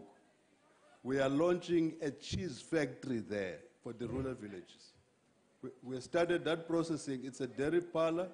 They're milking every day. If you went to them today, now, you will find 250 cows being milked there. Now we are launching a cheese there, a cheese factory there. Please come with me. Last week Friday I was in a village in Heu. Besipha yazi nabantu abadala konke mnandi ngathi ile. Abantu abakhulu ezilalini. Yazi bayalima umhlaba nabo sibanike itractor namakhuba. Bayalima baze bathi kum. Like program yethu ithi one household, 2 dairy cows, but asinankomo apha sinegusha. But one household, 5 dairy cows. Siyavana. Siyasebenza thina. Enkosi. Enkosi, Honourable Kubisa. Angibonge sihlalo. Mhlonishwa ngqongqoshe. Okunye okuhlalukile kwi-report i-high level panel namhlanje kuseni ukuthi kudinga siqale la kufanele kuqalwe khona. Enye into eyona evimbayo ukuthi le ndaba yokuthuthukisa kuba kube nokudla neindaba ethinto ezolimo udaba lokuthi umhlaba omningi awubuyele kubantu noma ba-apply kusukela ngo-1998. Bathi ke lokho kuyakhubaza kakhulu ukuthi kuthuthuke ezolimo kanye futhi nokuthuthukisa i-food security. Ngabe ngqongqoshe ungathini kulokho ngoba engathi lokho kuyisiqalo kufanele kuqalwe kukhona. Ngiyabonga sihlalo. Ngqongqoshe. Enkosi sihlalo. Mhlonipheki, iyo lento sinala program ethi one household, 1 hectare. Yasiqale iprogram apha because sizama kanye ukulwa nendlala pha ezilalini. Siqale le program ngoba le program iza kwenza uba nomhlaba lo wenkosi ophansi kwenkosi ulinywe. Futhi into esiyenzileyo sicele omasipalati, omeya ba local, babe political champions as programs. 1 household, 2 dairy cows included. Emandusini, Port St. John's, sakhe dairy parlor pa sadibanisa amadlelo agri, sawudibanisa nabantu belala. Aba bantu sabanika inkomo ezi-100 zedairy. Ngokusithetha bayasenga besapilota ke ngoku. Bayayisenga phaya. Alithenge ngokwabo lonke labisi. Yi-dairy parlor yabo, zinkomo zabo, lubisi lwabo balithenga ngokwabo luphela. Abakagqithi ku-100 ngoba xa songeza bazakwazi bayi-surplus bayithengise. So njengaba lithetha ngabo. So le program, ezi programs zimbili zezolwindlala. 1 household 1 hectare, 1 household 2 dairy cows. Njengoba nisitsho elalini le ehewu bathe bona sinegusha la bathi 1 household 5 sheep savana. 350 gusha zabo bazawuceba uboya babuthengise babe nemali. Enkosi ngqongqoshe ilunga elihloniphekile uCebekhulu. Ngithokoza kakhulu sihlalo. Mhlonishwa kuliqiniso elingephikwe ukuthi umnyango uphansi phezulu ukwelekelela ukukhulisa inhlelo zokuthi kwandiswe ukudla emakhaya emhlabathini abantu abanawo. Kodwa ke umbuzo wami uzothi yini umnyango oyenzayo ukunikeza ulwazi namakhono kubantu abakhona emakhaya ukubalekelela ukuthi bakwasenza umhlabathi. Njengamangena umnqongqoshe ukhuluma ngogandaganda. Abantu emakhaya namanje badonsana ngoba uhlelo lomnyango wezolimo olwalukhona lokunikeza logandaganda abawu-72 per province lugcine lungaphumelelanga ngenxa yokuthi ama-province aphumile emgomeni. Yini ke umnyango wakho Mhlonishwa oyenzayo ukunikeza amakhono ukuthi lawo bantu abalapha emakhaya bakwazi ukusizakala ey'nhlelweni zonke umnyango oyiletha? Ngithokoza. Mhlonishwa ngqongqoshe. Nkosi Sihlalo.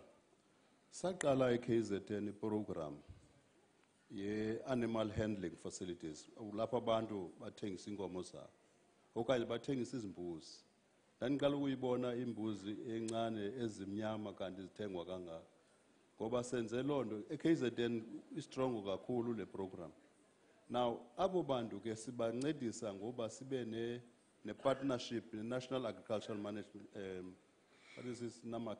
What do you call that food in full? Kanene Joe. NAMAC. Marketing Council. Yeah, that's right. Sisebenzisa yona for utrainer amafama. Akwazi la mafama ukwenza feedlot. Leza feedlot izikwaZulu Natal mhlawumbe ke uzibone Mhlonipheki. Ezinye ikakhulu zenziwa city. Xa ke sike kuthiwe zenziwa ngo-agriculture hayi zenziwa city. Sitrain abantu ngale council ye-agriculture eNAMAC.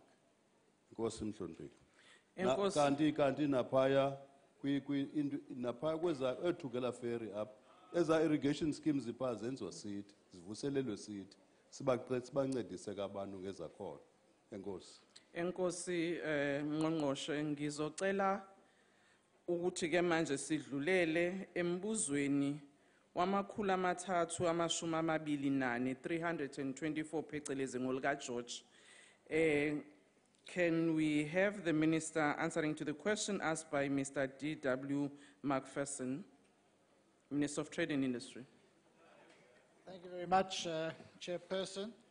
Chairperson, the preferential procurement regulations of 2017 empower the Department of Trade and Industry to designate specific sectors, subsectors and/or products for local production in the public sector's procurement system.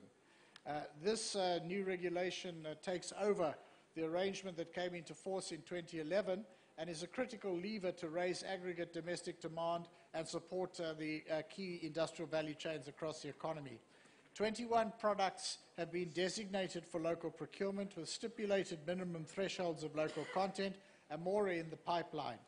Once a sector or a subsector or a product has been designated for local content under these regulations, the National Treasury circulates instruction notes and circulars which regulate the environment within which government departments, state-owned companies and public entities must procure designated products. The instruction notes have minimum local content thresholds. For local content, the regulations require that all organs of state purchase only locally produced products at the prescribed level of local content. For the local content of certain products which are not yet designated for local production, there is an enabling clause, which is clause 8.4, and this allows the local procurement of not yet designated products from local sources. In monitoring tenders designated for local content, the DTI works with a number of other government departments, EDD, DPME and others, but also with Proudly South Africa, which has put in place an information and technology system that scans tenders for compliance purposes. For tenders which are not compliant, the procuring entities are notified and asked to amend or cancel those tenders that are non-compliant. We're also working closely with the Office of the Auditor General to assist the latter to audit expenditure on the procurement of designated products. This office has started providing audit opinions on the compliance with the local content regulations, and this work is ongoing to prioritize tenders based on the value and the volumes of procurement. Regulation 14 has been amended and strengthened to deal with remedies for non-compliance with localization as well as with BE. And this regulation has been enhanced with a number of sub-regulations to give bidders an opportunity to make submissions on allegations of non-compliance, to inform the relevant Treasury in writing of actions taken against the bidder of a procuring entity, and the responsibilities of Treasury after receiving documents from the organ of state are also identified. For post-tender awards and local content verification, we've been working with the South African Bureau of Standards as an agency to verify post-tender, and this has been happening, although there are challenges, and the challenges are around who is responsible for the costs of this. But this process has identified that between March 2015 and June 2017, almost 60 billion, 59.57 billion to be exact, has been locked into the country as a result of the local content policy. Thank you very much. Siyabonga ngqongqoshe nyalo sitawutfola nenentelo phecelezi supplementary question kumnumzane ilunga lelihloniphekile uMcPherson. Thank you, House Chair. Minister, we now know that Transnet has given you and the DTI the middle finger when it comes to local content and designation in the 1064 locomotive deal, after they and SABS is still unable to scientifically measure and confirm that local content targets and designation in fact were met. But we also know that there were no penalty clauses in Transnet's agreements with suppliers for failure to meet these targets, and that the only people who actually secured local content was Duduzane Zuma and the Gupta family after they scored 6 billion rand in kickbacks from the locomotive deal. Why is it that in July I brought this to the committee's attention, and now we are starting an inquiry into local content in January of 2018? How come you've not done anything about it and sat on your hands and watched this unfold? Honourable Minister. Well, I see we had a discussion on this in the Portfolio Committee yesterday. The Honourable McPherson wasn't there.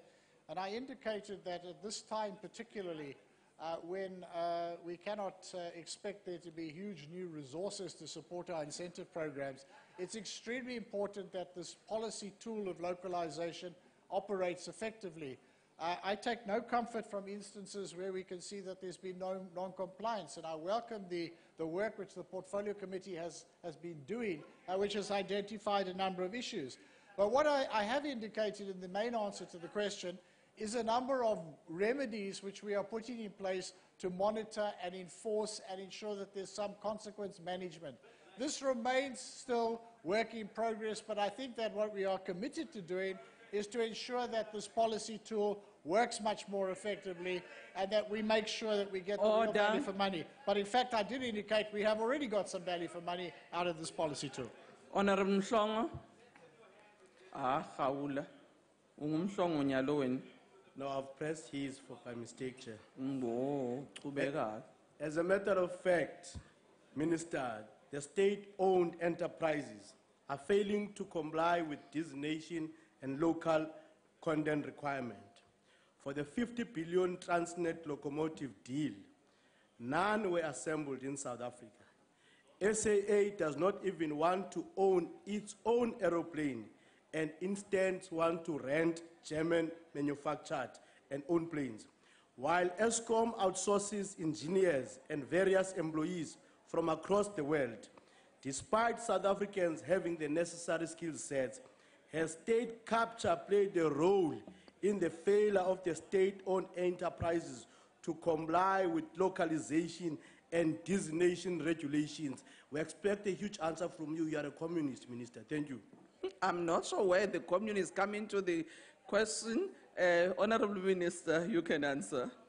No, I'm trying to say, and I repeat, that where we see there are instances, where there are credible instances where there's been non-compliance with localization, we want to see that corrected. That's why we're moving to try to introduce much more monitoring, more effective monitoring, and more effective consequence management. But it's not the case that nothing has happened and that there's been no value created in this economy. I can give a couple of examples. I mean, the Gabella Consortium is building local mega commuter trains. There's a black-owned company called United Industrial Cables, which has benefited from the localization of cable manufacturing in one of our designations. And I could go on. So there's quite a number of them that have benefited. Now, I think that one of the issues that all of those that want to say there's been shortcomings in the implementation, and I acknowledge that there are, all of them I want to hear, and unfortunately I can't ask questions, I can only answer questions. But there is a protocol on government procurement in the WTO, which once you sign that, you will sign away this policy tool. At the recent consultation on the WTO, I signed that we would not sign that, together with Labour. The business representatives there said they would seek a mandate to do the same. I think all parties in this House should indicate, do they support us not adhering to that policy in the WTO? Because if they don't, then I think they would be not being willing to hold on to the fundamental policy tool that enables us to localize. As long as we're here, we will ensure that that policy tool is available and implemented. And where there are shortcomings, we will act against those. Thank you. Honorable Slengwa. Madam Chair, I'm younger than him, so I'll take the question. In your opinion, Minister, are the minimum thresholds targets for local content requirements sufficient or enough to justify the huge range of investment incentives this department and government offers, not only to attract foreign investment, but for SOEs to comply?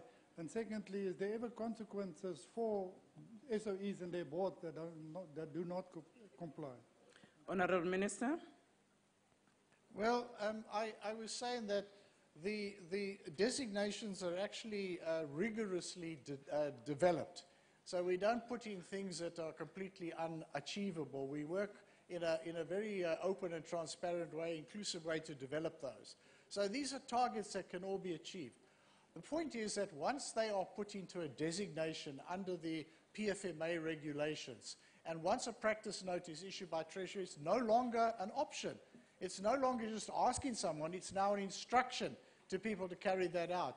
Where we see instances where this doesn't happen, as I said already, we're building a stronger consequence management and a stronger identification and enforcement measure. The new regulations give us more tools than we had before, and the work of the Auditor General will assist as well. I'm acknowledging there have been slippage. We want to make sure that that slippage doesn't happen in the future. Thank you. Honorable Fabs. Thank you very much, Honourable Chairperson. Look, Minister, we accept that there remain a number of challenges in this area. But what I think you can tell us a bit more is about the verification process. As you indicated, SABs, you've now appointed them officially, and you have now also developed with the Auditor General a system where this will be audited and a regular report provided. But what we don't want, Minister, are these reports coming a year later. We would like these reports more realistically on time, in time. So if we can just check on that verification process you've instituted. Honourable Minister. Yeah, there are a number of challenges that we've got around the verification, and indicated that one of them is about who's going to bear the cost of this. That's one of the issues that we're going to have to address and are addressing. Because I think what we want to do is to be able to use this as a tool where SABS is able to sign off and say that, yes, this particular tender did achieve the level of localization as required. That's what we want to see. And I think that As and when we achieve progress, I'm sure that we will be more than happy to report back to Parliament, the Portfolio Committee, and indeed in NEDLAC and other places. Thank you. Thank you, Minister. We now move to question 313, which has been asked to the Minister of Transport by Member of Parliament, Sibande Ngqongqoshe. Thanks, Chairperson. Following the approval by Cabinet on 10th May 2017 of the Comprehensive Maritime Transport Policy, the aim of the CMTP is to facilitate growth and development of South Africa's maritime transport system in support of socio-economic development of the country, whilst contributing in international trade. The Department of Transport is currently laying the foundation for the implementation of the policy, and one of the steps being taken is the institutionalization of the maritime strategy and planning by creation of the Maritime Transport Sector Development Council with 5 chambers as follows: merchant shipping revitalization, industry foundation programs, broad-based benefits, environmental safeguards, and innovating financing mechanism. The Council has the responsibility of supporting the Minister in the championing the radical economic transformation of the maritime sector. The vision of the policy of the Strategy 2030 being finalized is that of transforming and inclusively growing the maritime transport economy that leverages South Africa's competitive advantage in geographic location, nature, heritage, supported by the people and innovative infrastructure and service excellence. And the mission to support the achievement of this vision is the increase in the direct contribution of maritime transport sector to the economy through collaborative planning and the implementation of agreed priority actions to achieve inclusive growth. Thank you, Chair. Siyabonga Ngqongqoshe, lilunga lehloniphekile Sibanda. Minister, given the fact that maritime transport has a strategic role for economic development, what are the economic benefits for communities and small businesses in the sector? Mhlonishwa Ngqongqoshe. Thanks, Honorable Chairperson.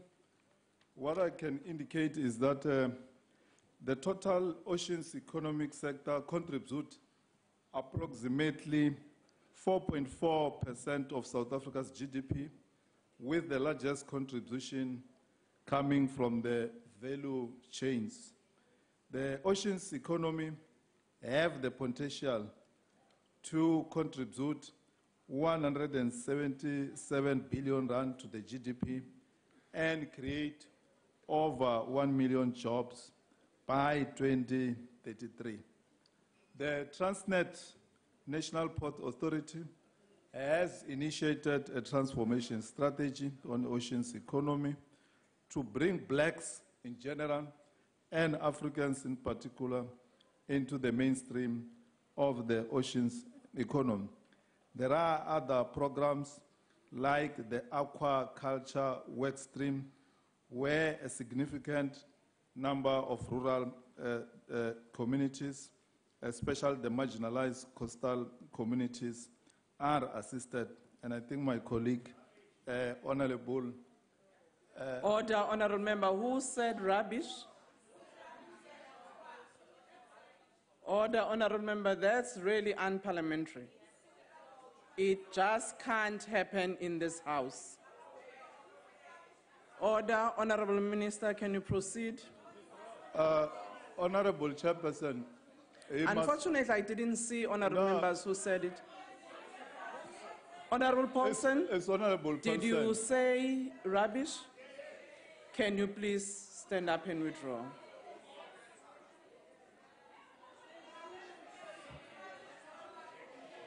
Order. What should I do? Withdraw that. Okay, he's not talking rubbish, he's talking nonsense. Honorable member, can you please take your seat?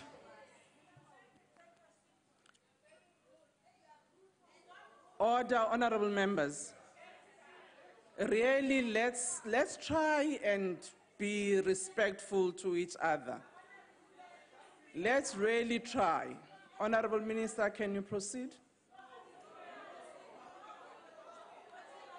I will come to that, honorable members. Honorable Minister, can you proceed?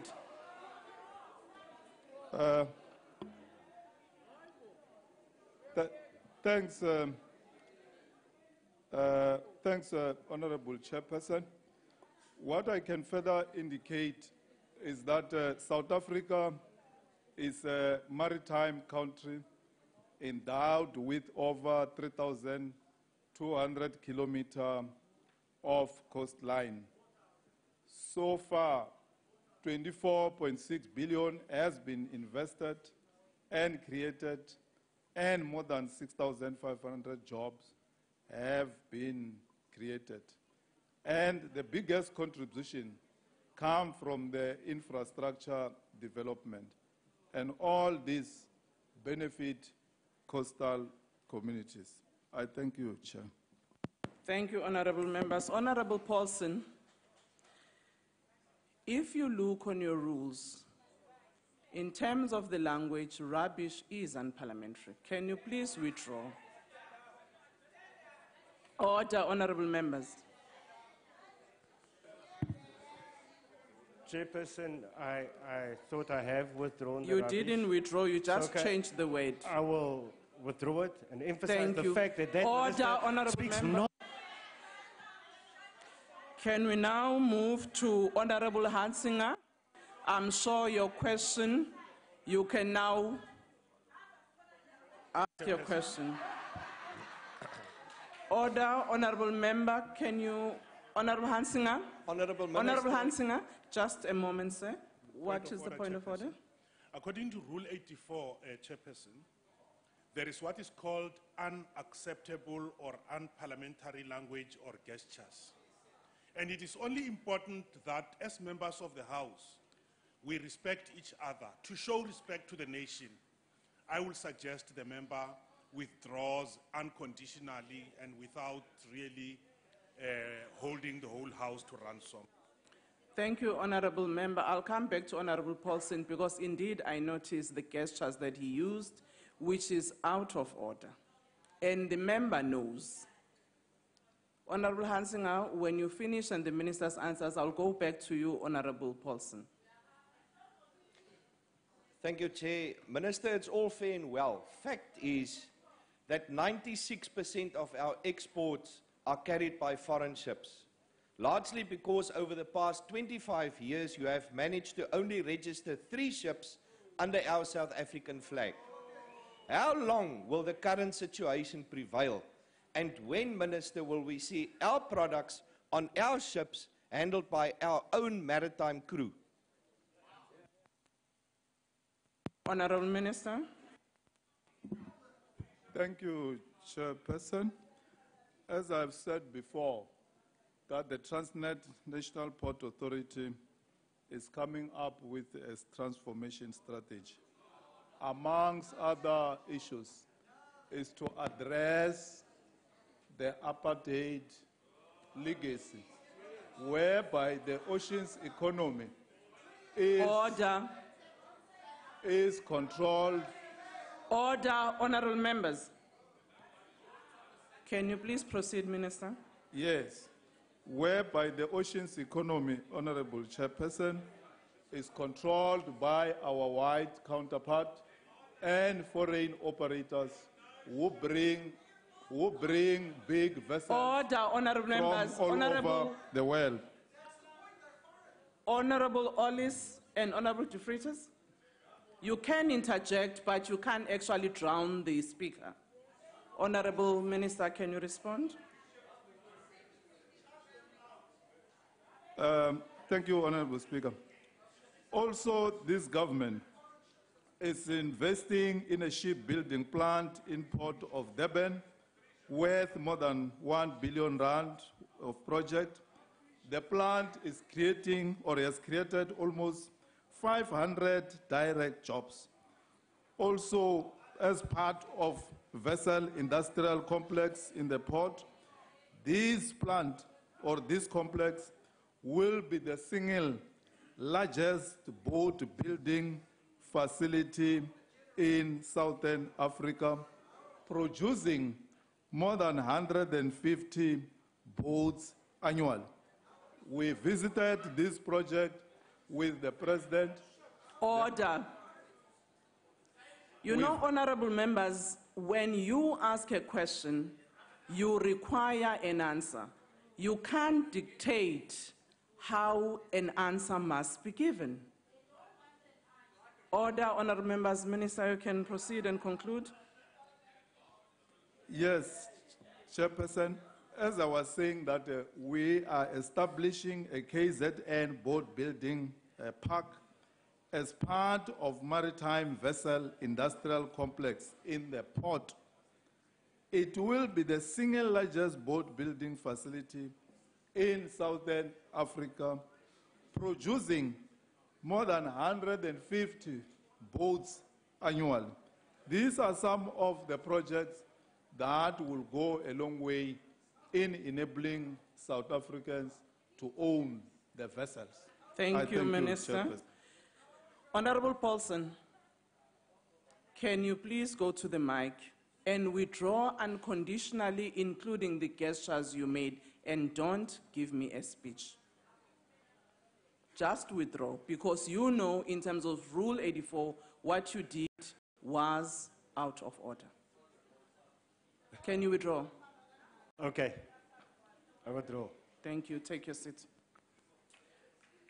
Honorable Sithole.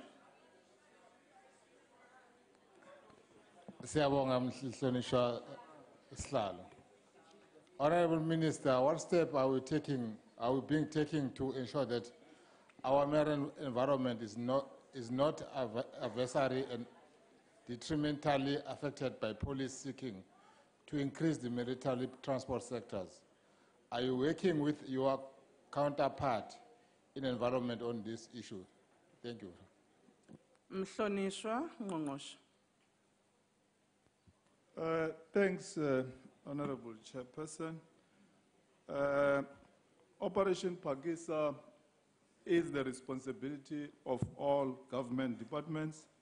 Amongst other those departments is the Department of Environmental Affairs, which is responsible for National Environment Management Policy and Act to make sure that the vessels that are there at our ports comply with this policy to avoid the pollution of the oceans, and there are regulations as set out by the department to make sure that the vessels do not pollute the oceans. I thank you. Thank you. Honorable De Freitas.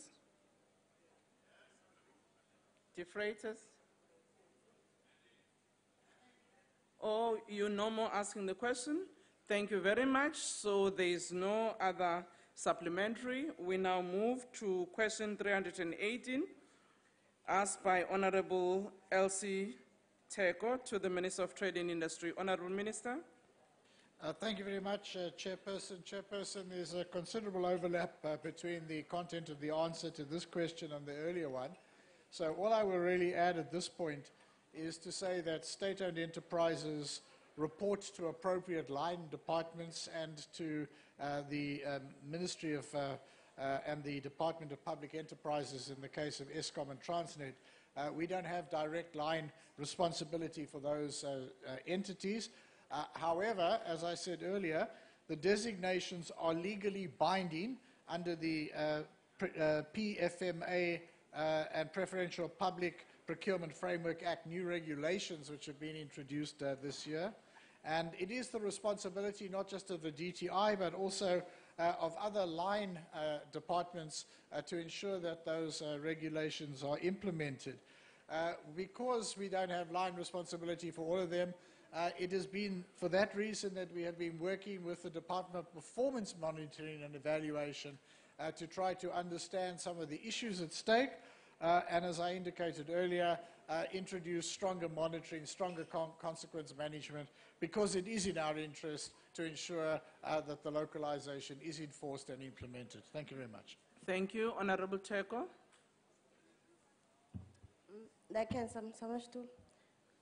Minister, the department recently identified failure to localize as a contributor to low GDP growth. Then what is the department suggesting in order to ensure compliance with localization?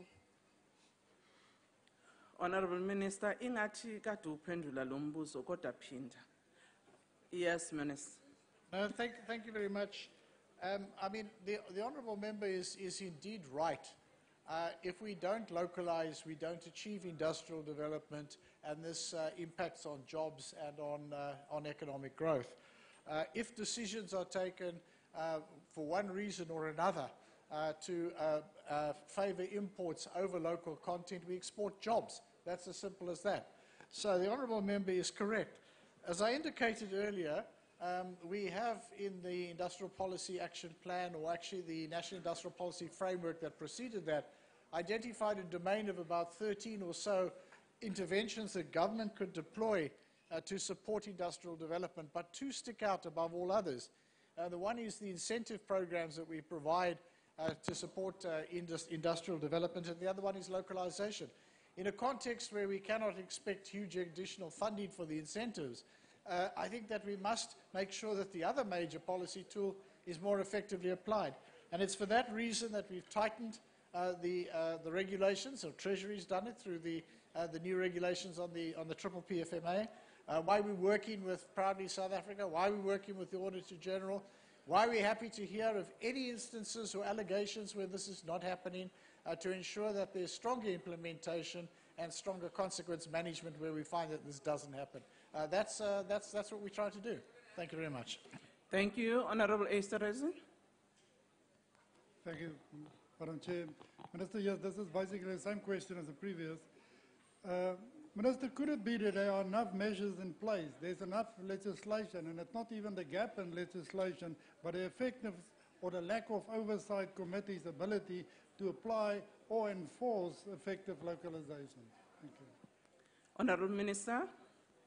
Well, I think we said, and I said in more detail in the Portfolio Committee yesterday, we need more localization, and we are rolling out more designations.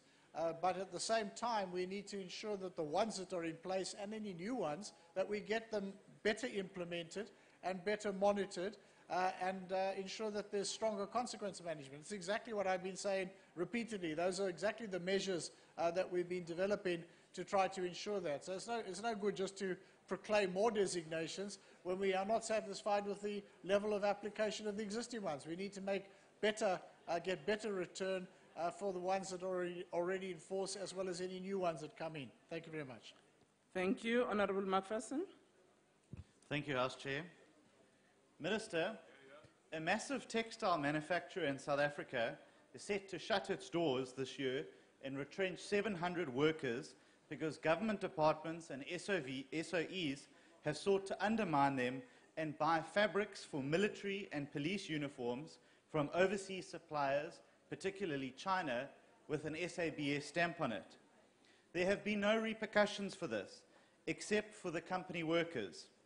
Clearly, your measures are not working and costing jobs. We don't need you to be do-nothing Davies. We need you to be do-something Davies.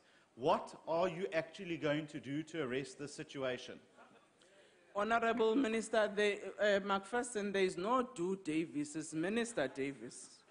Sorry, Chair, I actually said do-nothing Davies, so I'll withdraw that. Indeed, there is no do nothing or do, but just withdraw and say Minister. Chair, I withdraw do-nothing Davies. It's do too little. Withdraw unconditionally. Sorry, I apologize. Thank you. Honorable Minister. Oh, Madam Chair, I've been savaged by a dead sheep. The honourable member clearly doesn't have the manners of a pig. Chairperson. Order. Honorable Waters. Order, Minister. The minister's just referred to Honourable McPherson as a pig. He's got the manners of a pig. And I believe that is unparliamentary. He should be made to withdraw. Thank you.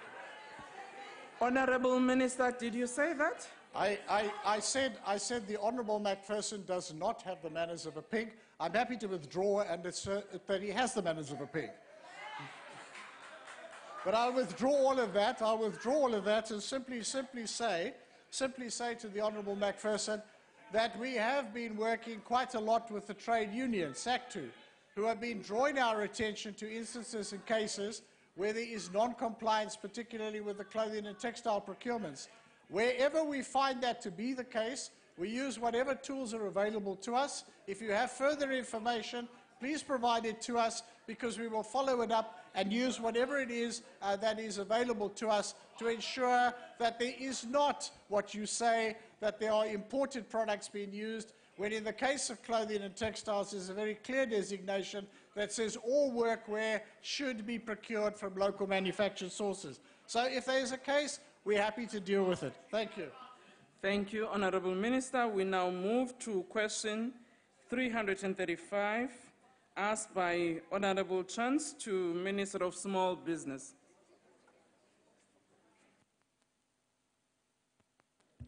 Thank you, Honourable Chair. A total of 13,110 non-payment instances were captured by the SMME payment hotline since its inception in 2009. A total of 12,150 non-payment instances were closed. The difference of 160, which amounts to 1% instances, consists of unresolvable cases due to lack of information, inability to contact SMMEs with the provided contact details, instances reported by subcontractors, cases referred by SMMEs to legal, and escalating to presidential hotline. I thank you. Thank you. Honourable Chance. Thank you for those statistics, Honourable Minister. But your department is supposedly the guardian of small businesses. But when was the last time you personally visited the late payment so-called hotline on CEDA's website? Did you know, in effect, that this so-called hotline does not exist as a phone number to call, but instead as a clumsy and bureaucratic online questionnaire which most small businesses would battle to compete? Minister, the question is simple. Can you please provide us with the telephone number, the hotline itself, that SMMEs can phone when they have late payment and other problems? Honourable Minister. Thank you very much, Honourable Chair. I cannot walk around in my head with that a hotline number. That is a fact, and I'm not going to say anything because I am not the one. Order. I am not the one who is responsible for sitting by the hotline and listening. There is an institution which you yourself has named as CIFA.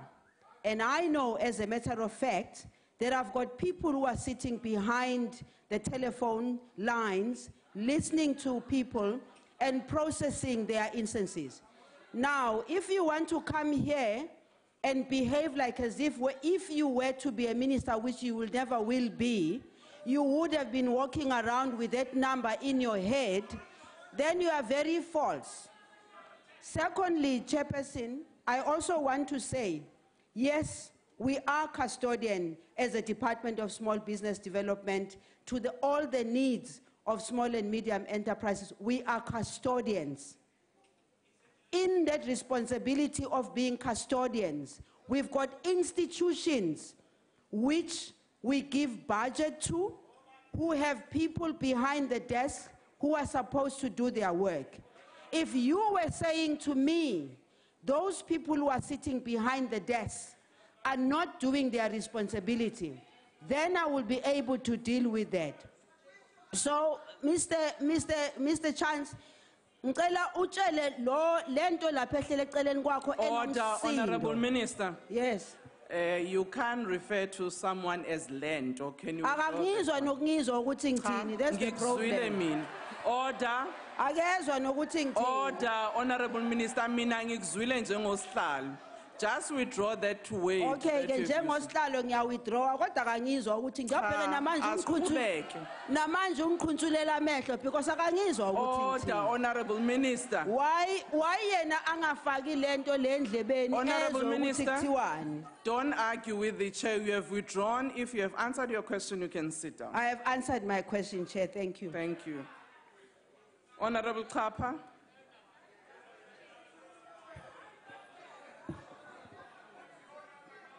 Thank you, House Chair. Honorable Minister, given the statistics that we were giving and listened to and which were appreciated by Honorable Chance, now what steps will immediately be taken by the department to ensure that this lack of information is overcome, so as to be sure also that this problem is resolved and it does not happen in future?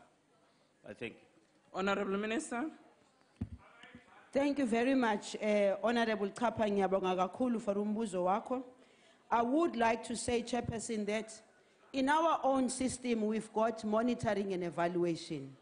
In my own department, I've made sure that there is a unit, albeit small unit, has to do the follow-up in terms of monitoring and evaluation. But I think the bigger issue here, Honorable Chair, it's about us ensuring that the people who are working either in the department, either in the agencies, truly respond to the needs and the felt needs of SMMEs. And I do want to say, Chair, that sometimes we struggle with that because at the end of the day, you are one minister and there's millions of SMMEs who are waiting out there to be serviced.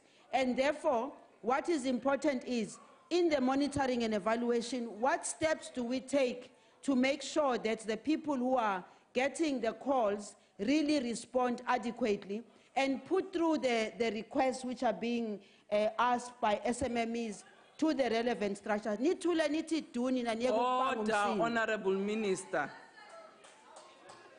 Honorable Tembekwayo. Ngqongqoshe. Kahle ngamathi. The government has destroyed many genuine businesses by failure to pay them on time.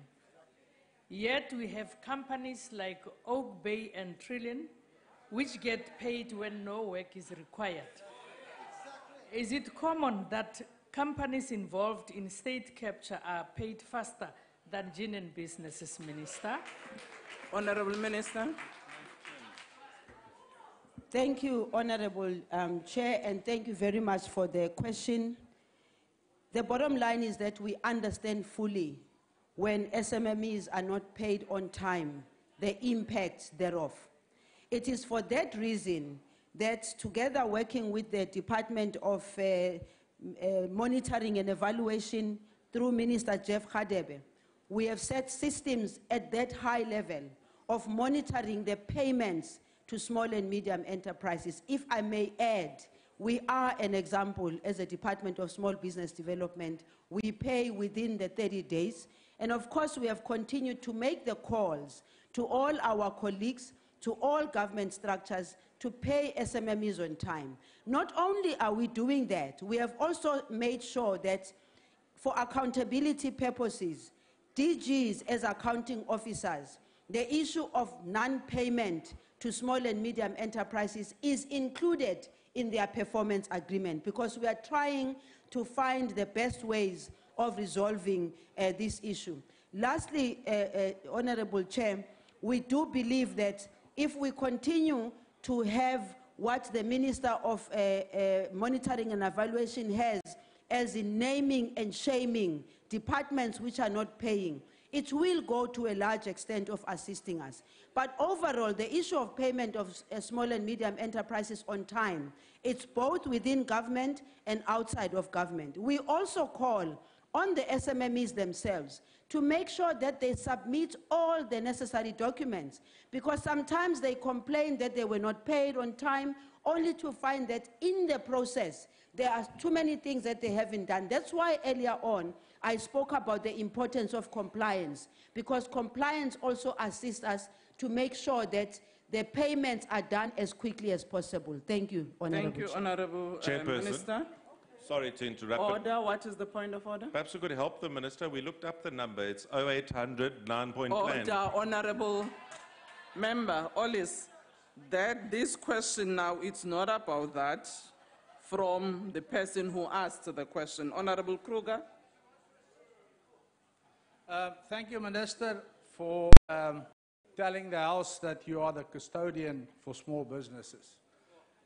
As of March 2017, national departments had over 17,000 invoices that were not paid after 30 days, to the value of 1.3 billion rand.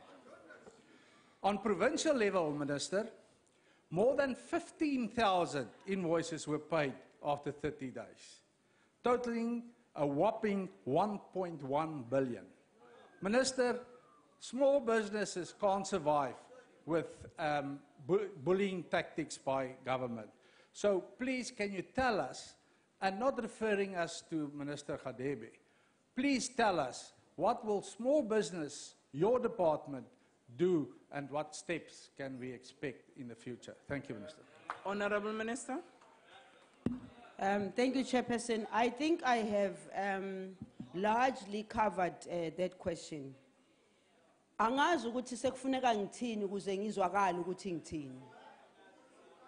Ngoba phela ukubhadalwa kwama SMMEs nama cooperatives uhulumende kuumsebenzi wethu sonke siuhulumende. All departments at the 3 spheres of government siloku sikhulumisana nabo sizama ngako konke okusemandleni ethu ukuthi babhadalwe. Ungawabiza ke wonke lamakhulukhulu okhuluma ngawo siyakwazi lokho siya-understand lokho kodwa ke into esiyenzayo ukuthi le mpendulo ngiyiphendule eqala ngasho ukuthi ama steps esiwenzayo thina si department aphelela la. Into esingayenza nje at all into esingayenza ukuthi siqhubeke ngokucela ama department wonke ukuthi abhadale o SMME ngesikhathi.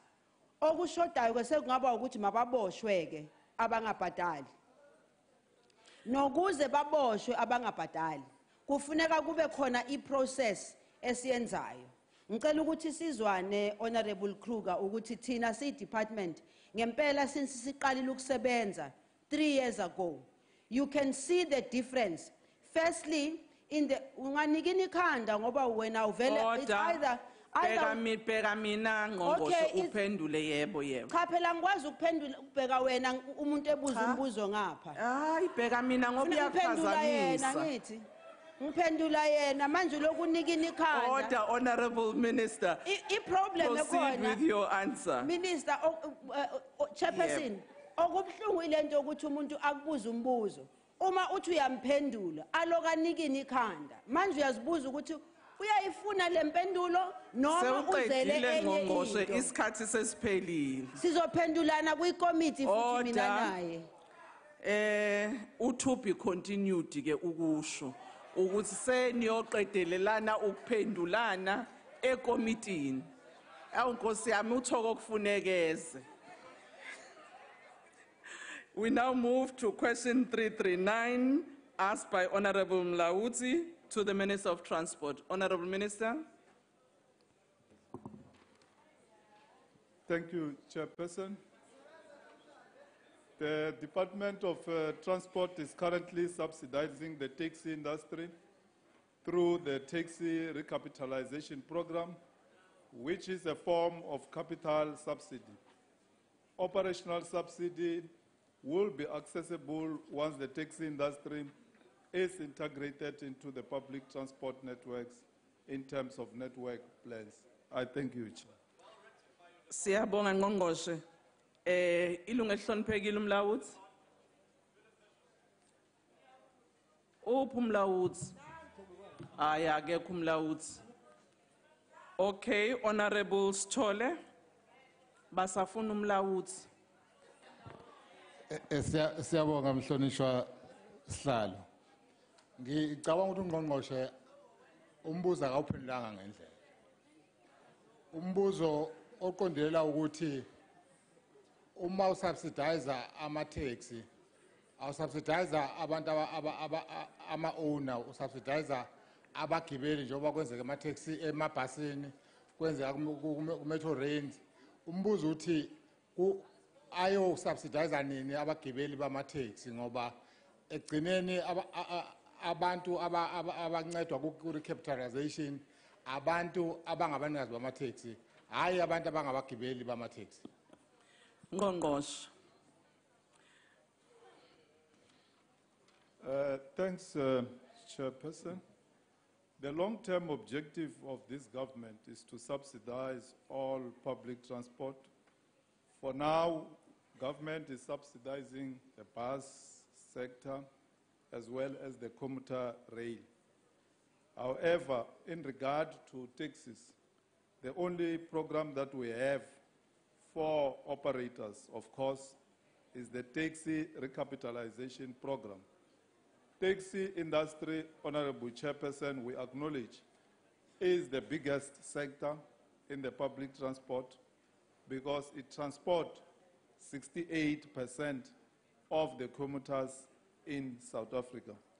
We are reviewing this program as government, and as I've said, our long-term objective is to make sure that all the three, bus, commuter rail, and taxis, are subsidized. But we believe that the current program that we're implementing through TRP provides a relief to taxi operators. I thank you. Thank you, Minister. Honorable De Vries. Thank you, Madam House Chair. The Minister has just confirmed that the majority of people in South Africa are moved by minibus taxis. He's also confirmed that it is the taxi industry and the owners that are being subsidized. He hasn't spoken about, although he's made very general terms, how commuters are going to be subsidized. So I'm asking very specifically, has he got timelines on how commuters are going to be subsidized? Because it's all very general. Other forms of public transport has been subsidized. What is he doing and where is he with subsidizing commuters? Thank you. Honorable Minister.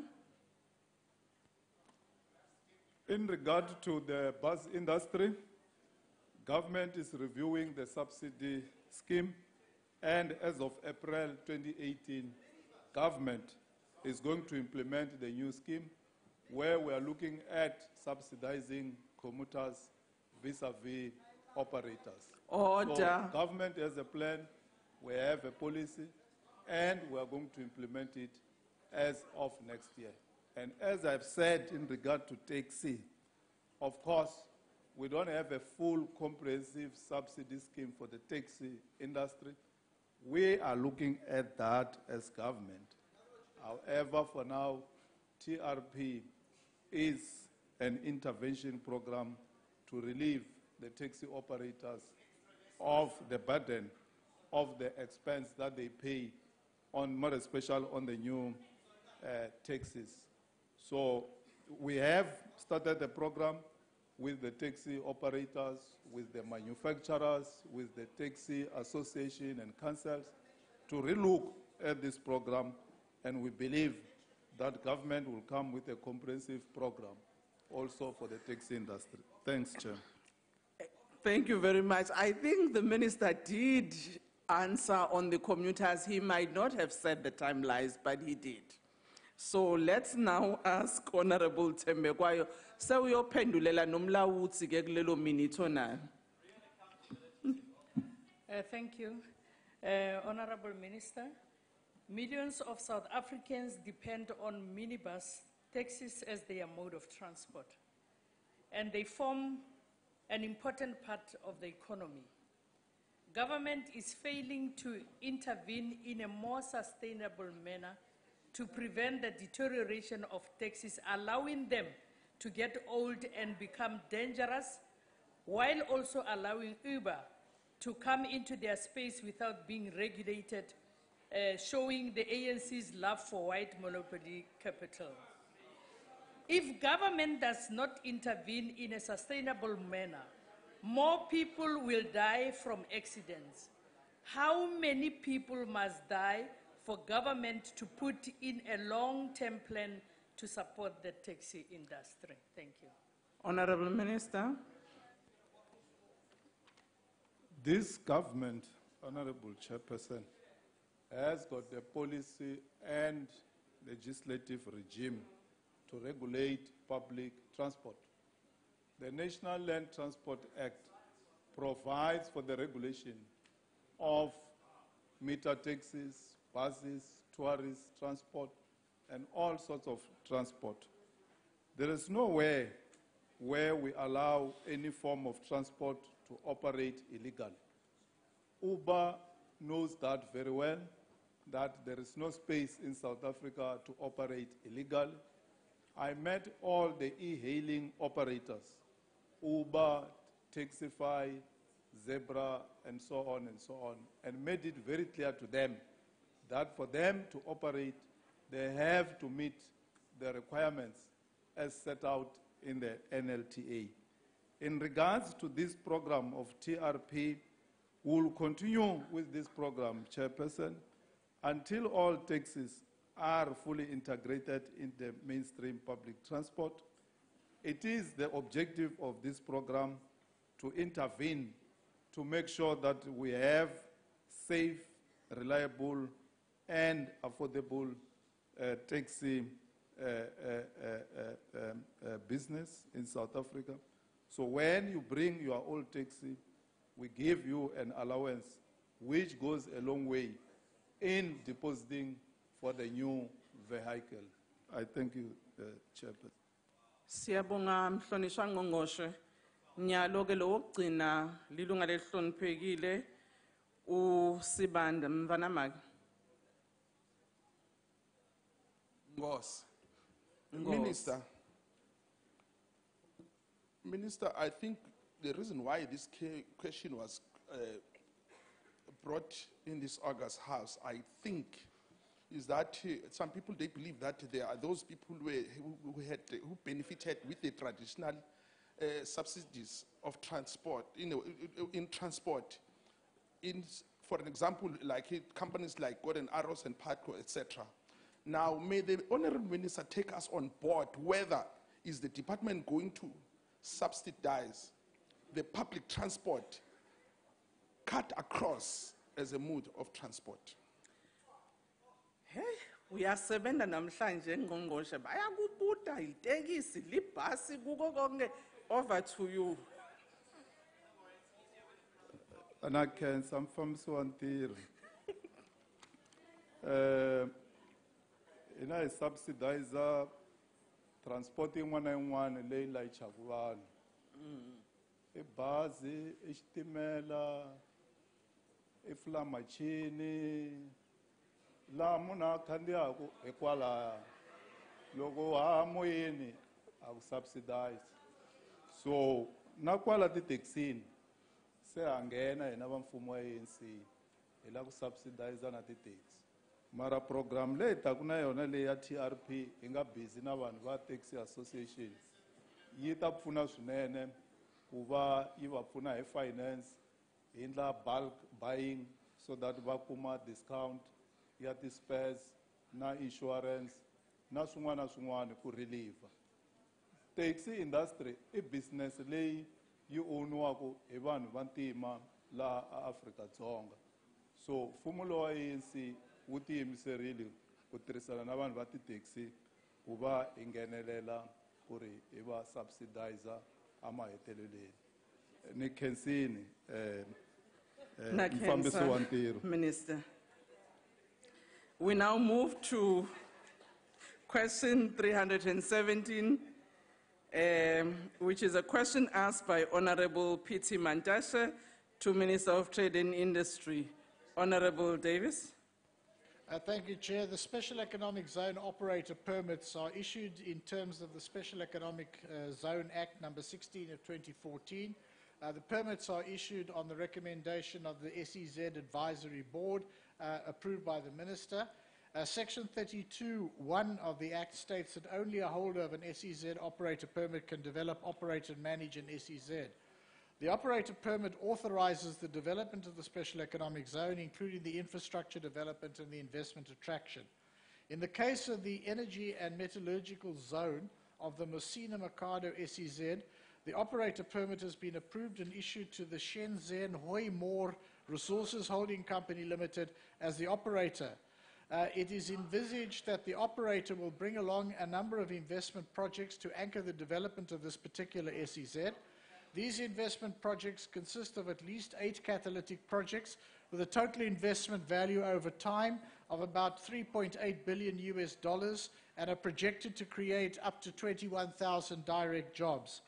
All stakeholders involved in this SEZ development have committed to the establishment of a training academy for the community in and around the Messina and Mercado areas.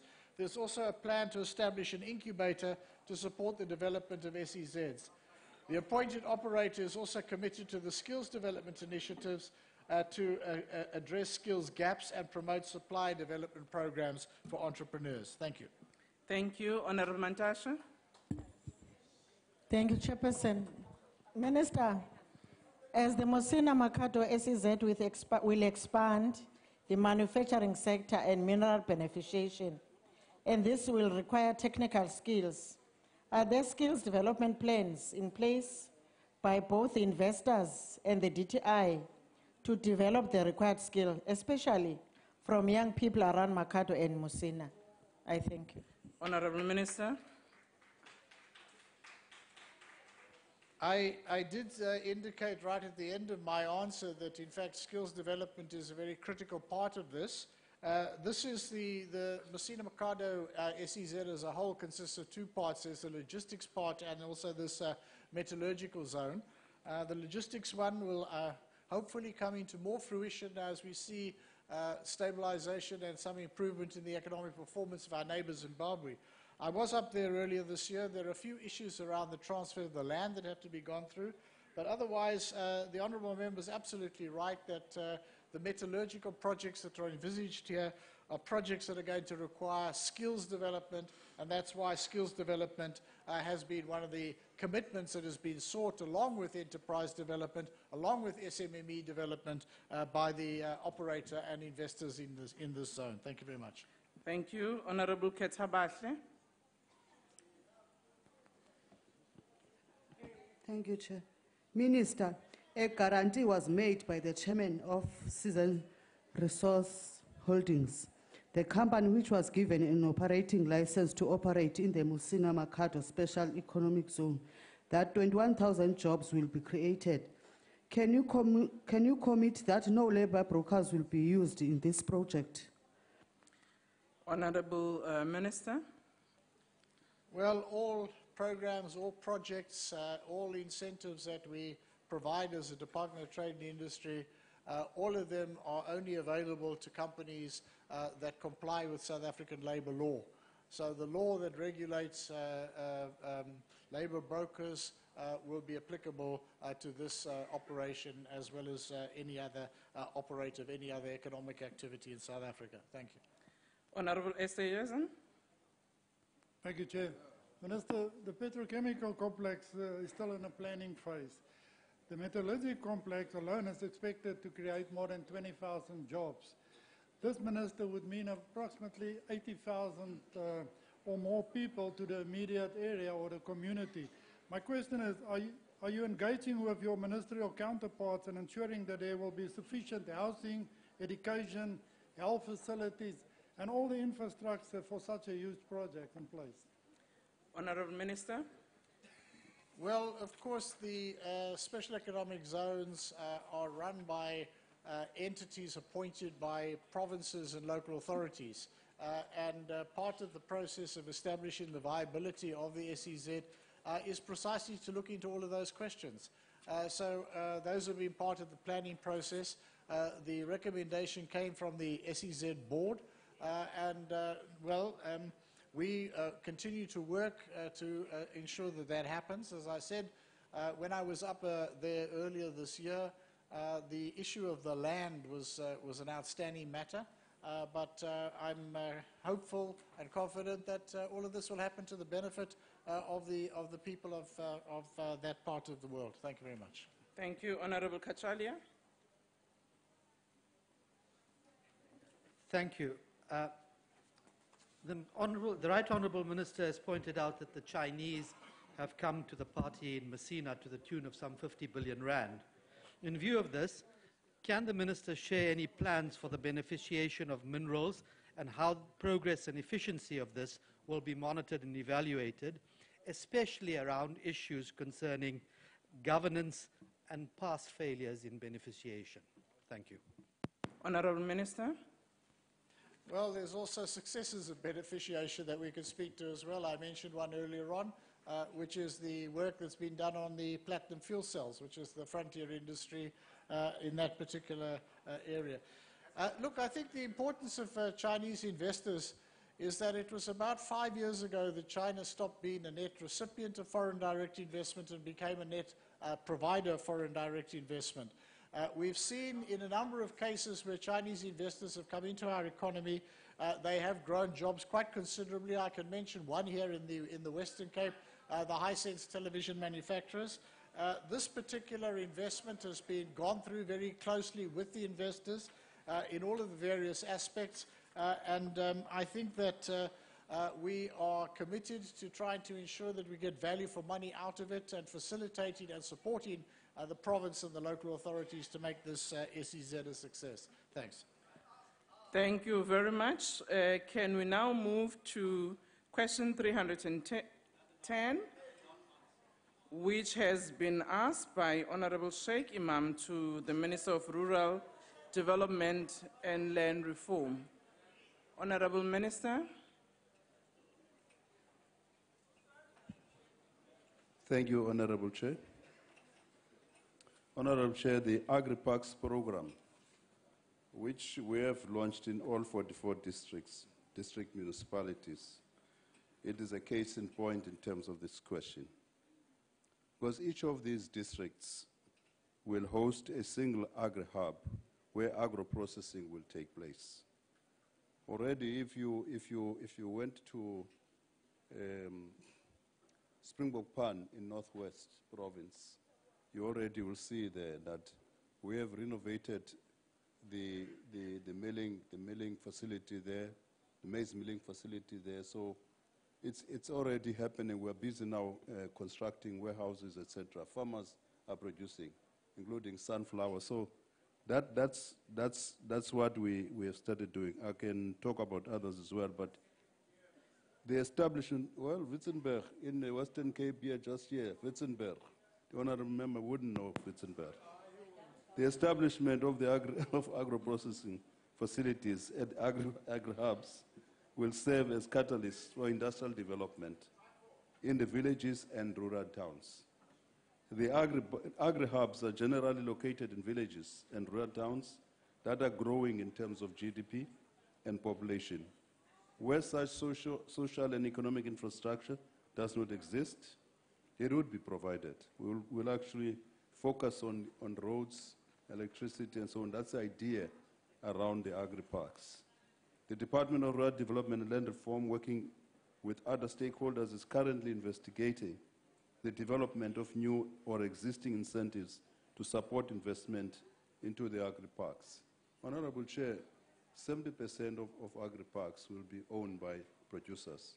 Government will only own 30%, which it can use to leverage the private sector. And in fact, that is the crux of the question. Thank you very much. Thank you. Honorable Sheikh Imam or... Thank you, Hlalo. Ngabe will take the follow-up question. Thank you, Minister, for that response. But Minister, you will note that in most cases we normally receive concerns from our rural village dwellers that when the government brings the program or any kind of development in the area, there is a poor communication. In other words, they are not properly consulted. So my question is there any role to be played by the local traditional leaders in these programs and local people? If you have those, if there are, what is that role that they're expected to play when you bring these programs? Thank you. Honorable Minister. The honorable member, honorable chair, is correct. We have, as a result, we have appointed all local municipal mayors as political champions of our programs, especially the 4 programs I was referring to earlier on. You know, yesterday I was invited to the Forum of Mayors here in Somerset West for that reason exactly. I met with them yesterday here at Somerset West.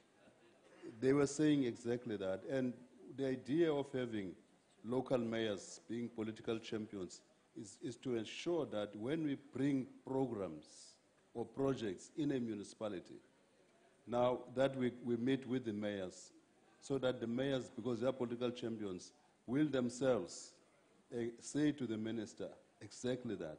I see your people came here and I don't know what they were doing here. There was no consultation. Secondly, because of where there are traditional institutions, we are establishing stakeholder councils.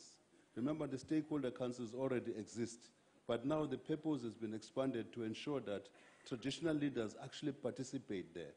We are exploring a possibility, we hope they will agree, a possibility that they will actually chair or appoint a person to chair these stakeholders so that government, coming with programs, whether it's rural development or anyone, would actually sit there and they discuss, and then traditional leaders will be aware of what is happening, exactly as what the municipalities will be. That's a program that we started those programs.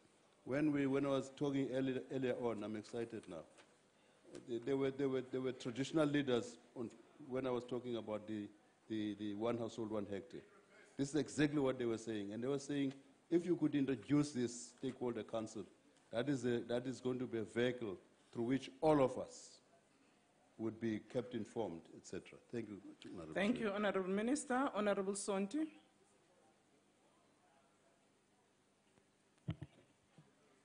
Thank you, Chairperson. Proper rural development would entail investments in the development of rural infrastructure to enable a seamless interaction between actors in the rural economy. We need proper roads connecting farmers to the markets. We need proper markets to purchase products from rural, small-scale producers, because we know that existing markets are biased in favor of more established white producers. Would you consider lobbying your counterparts in the cabinet for a policy that forces all spheres of government, including hospitals and schools, to purchase at least 70% of their products from small-scale, rural-based farming enterprises? Thank you. Thank you, Honorable Minister. Honorable Chair, that's a good question from the Honorable Member. You know, Honorable Member, in KwaZulu-Natal, they've got some program they refer to as RASET, as Rural Radical, you know, I can't remember what its full name, but they call it RASET. Now, what is happening here is that the government says to us, produce there, but we will ensure that correctional services, education, health will procure from these producers. Now, this is what now at the moment is happening. And we're hoping that that will work and achieve that objective. But secondly, I earlier on referred to Kaiskamahuk. Now, if you really look at it, the reason we place the cheese factory in a village and the dairy parlor, big dairy parlor, modern facilities in a village is to ensure that we create this infrastructure in the village, including roads, including electricity, including water, because you can't have a cheese factory without water, without electricity, without roads, because the milk that they produce there, they sell that milk, in fact, as far as Port Elizabeth from Kaiskamahuk, because that milk is sent, I hope now it will stop. They send that to Kucha in the Eastern Cape, in Port Elizabeth, for processing. Now we've created that factory where they produce the milk. That is based on infrastructure development. It takes a bit of time, but that's the way we're doing it. Thank you very much, Honorable. Thank you. Ikes kama hook ke mam sonto kobo konto zopfukayo. Honorable Filtane.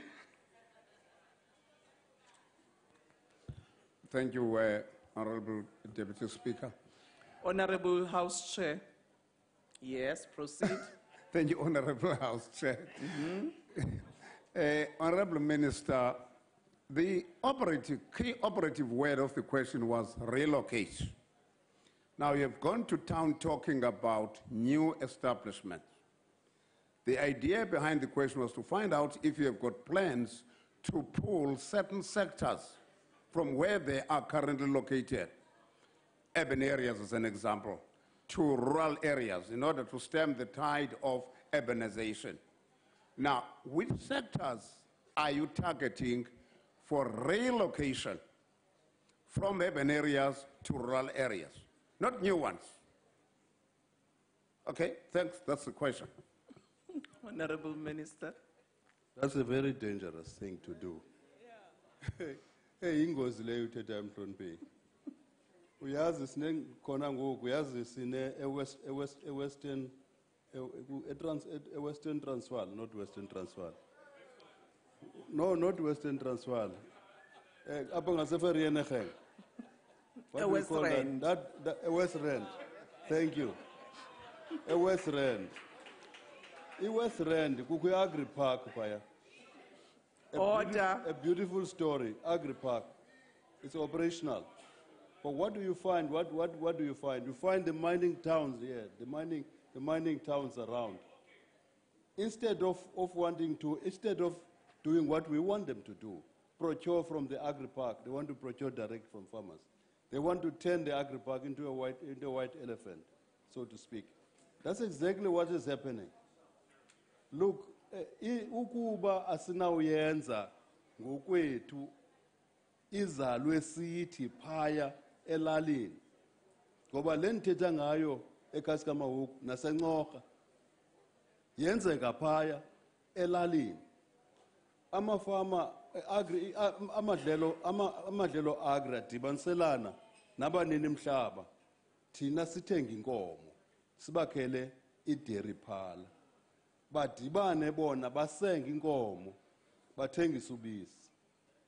So aba bantu ngabelali akusuki umuntu elokishini ezapha. Zuye mhlonipheki ndiyakumema zuye naseKasikamahuku uyobona i-cheese factory lezayivula ngolwesihlanu ngomsombha. Enkosi. Order, honorable members. Honorable Robertson. Thank you, Chair. I hear the Minister speaking often about one farm and his cows, but we all know what's happening out there in the lands. We all know what's happening and the failures of the department. Minister, given the devastating effects of corruption and mismanagement outlined by the forensic audits done in your department and the harmful effects on the rural development referred to in this question, what did the forensic audits reveal about the land reform projects with many different departments and different levels of government involved in rural development, and when are you outlining the steps you are going to take to prevent these from repeating? Thank you. Minister. Ayibona ke akho nto imbi ngathi ngumuntu ongaboni into inhle. Ubuza umbuzo omtsha kodwa manje uphendule.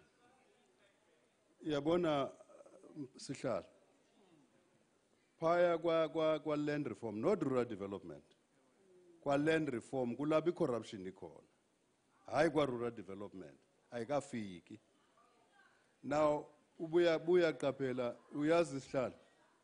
Khumbula kaloku ekuqaleni kwalonyaka besilapha kunye nomnumzana uAbrams up eKapa apha kule building across here pha kulaa ndawo yendaba sibuyiselwa ifama ezi-29 ngecorruption.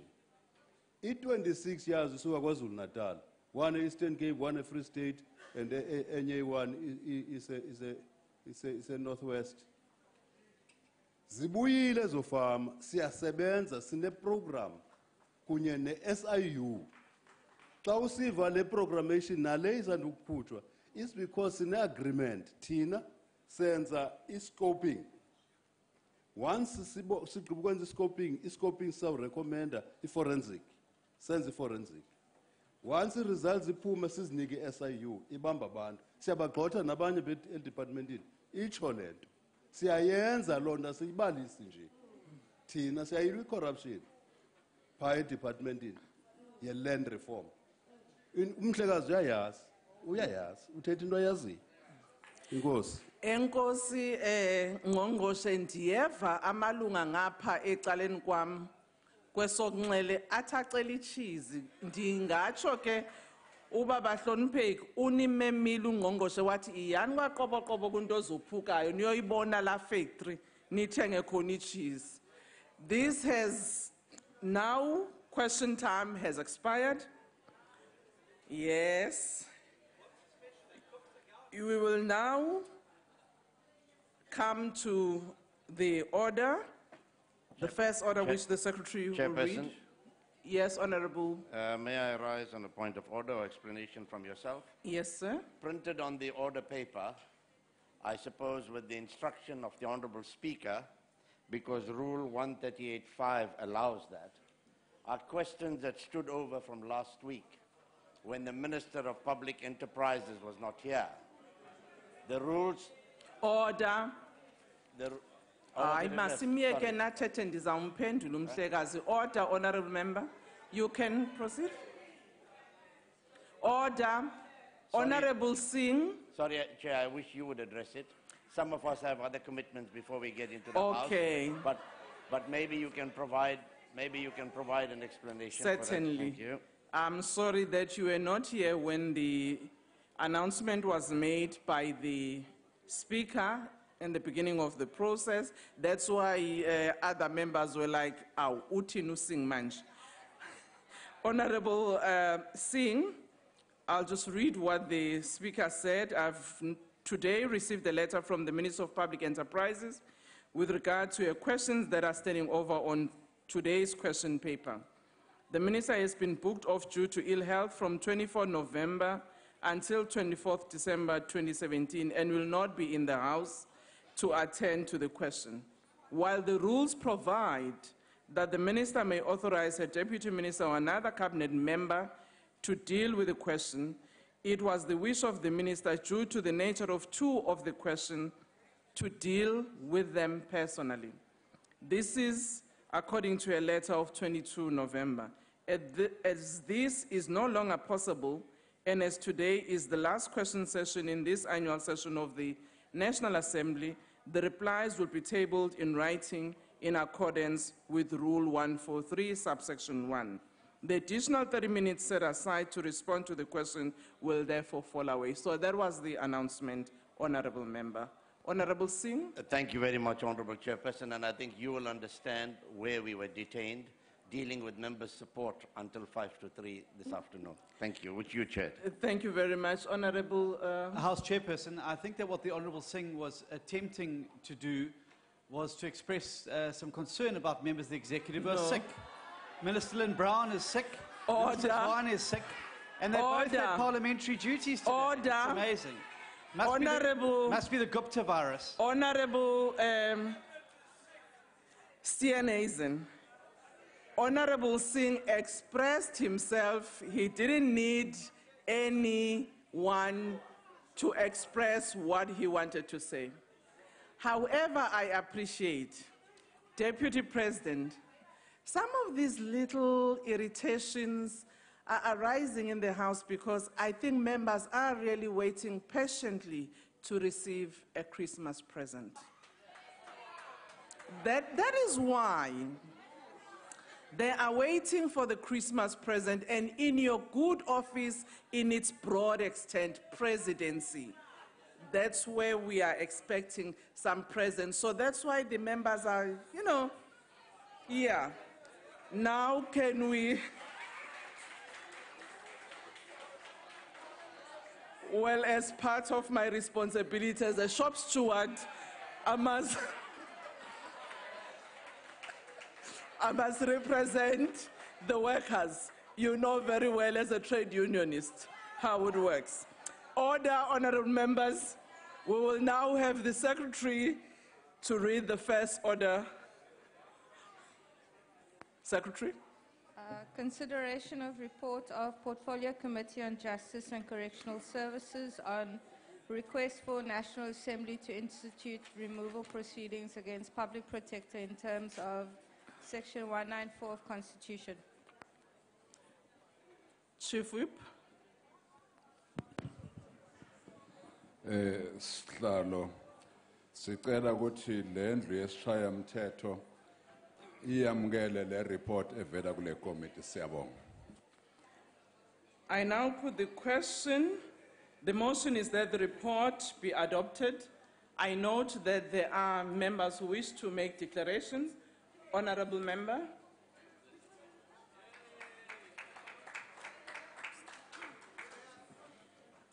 Thank you, Honourable House Chair. The Justice Committee was seized with the consideration of a request to institute removal proceedings against the Public Protector in terms of Section 194 of the Constitution. Honourable Steenhuisen submitted that the conduct of the Public Protector over the past 10 months demonstrated that she was not fit to hold office as Public Protector, and that her conduct that he was referring to was not limited to that she grossly overreached her powers when she ordered the Constitution to be amended to alter the mandate of the South African Reserve Bank, that she grossly overreached her powers when she sought to dictate to Parliament how and when legislation should be amended, that she has shown a poor understanding of both the law and her powers. She sacrificed her independence and impartiality by consulting with the President and the State Security Agency on remedial action. And the North Gauteng High Court found inter alia that the Public Protector had unconstitutionally and irrationally intruded on Parliament's exclusive authority. Thank you. And that she had gone about crafting her recommendations in a procedurally unfair matter. The Portfolio Committee initially issued a statement saying that we would resolve to agree to a request to hold an inquiry into the Public Protector and her fitness to hold office. A date for a proper inquiry into the merits of the matter was set. Clearly, a thorough investigation of the merits was envisaged. The chairperson himself advocated for an ad hoc committee to deal with the issue. He was roundly criticised by his own members and is subsequently outvoted. He obviously had not received the hymn sheet in time. The committee then, on the next date, backtracked with undignified haste, concluding that there was no basis to institute an inquiry. The Public Protector had made a mistake, and she had acknowledged this, and that was that. Billions lost and no accountability. If the matter was not so serious, it would make great comedy. The Public Protector has not only contradicted herself in court papers, but stands accused of trying to mislead the court and of a worrying lack of candour. When faced with the failure to secure a postponement, she offered punitive costs after withdrawing her ill-fated attempt. Punitive costs that come out of an already strained budget and from taxpayers' money. This is the Public Protector that the ANC refuses to interrogate. This is the Public Protector they want for you and I. They want her because she consults with the President and then amends her reports to accommodate him. They want her because she consults with State Security before releasing her reports. She's a Public Protector who has not the slightest grasp of what it means to be independent and to be impartial and to conduct her functions without fear, favour or prejudice. The Public Protector is not independent, she is not impartial, and she's not fit to hold office, and we reject this report. I'll do the other one as well. The committee was then called upon to consider the remedial action of the Public Protector in the State Capture Report. On the 14th of October, the Public Protector released the State of Capture Report. It reported serious concerns about alleged improper and unethical conduct by the President and other state functionaries, relating to the alleged improper relationships and involvements of the Gupta family in the removal and appointment of ministers and directors of state-owned enterprises, resulting in improper and possibly corrupt award of state contracts and benefits to the Gupta family's businesses. Honourable Breitenbach, I regret to inform you that the second part of your speech is part of the second order. Oh, okay. Right? We've separated the two. Okay, then thank you. Thank you. The EFF.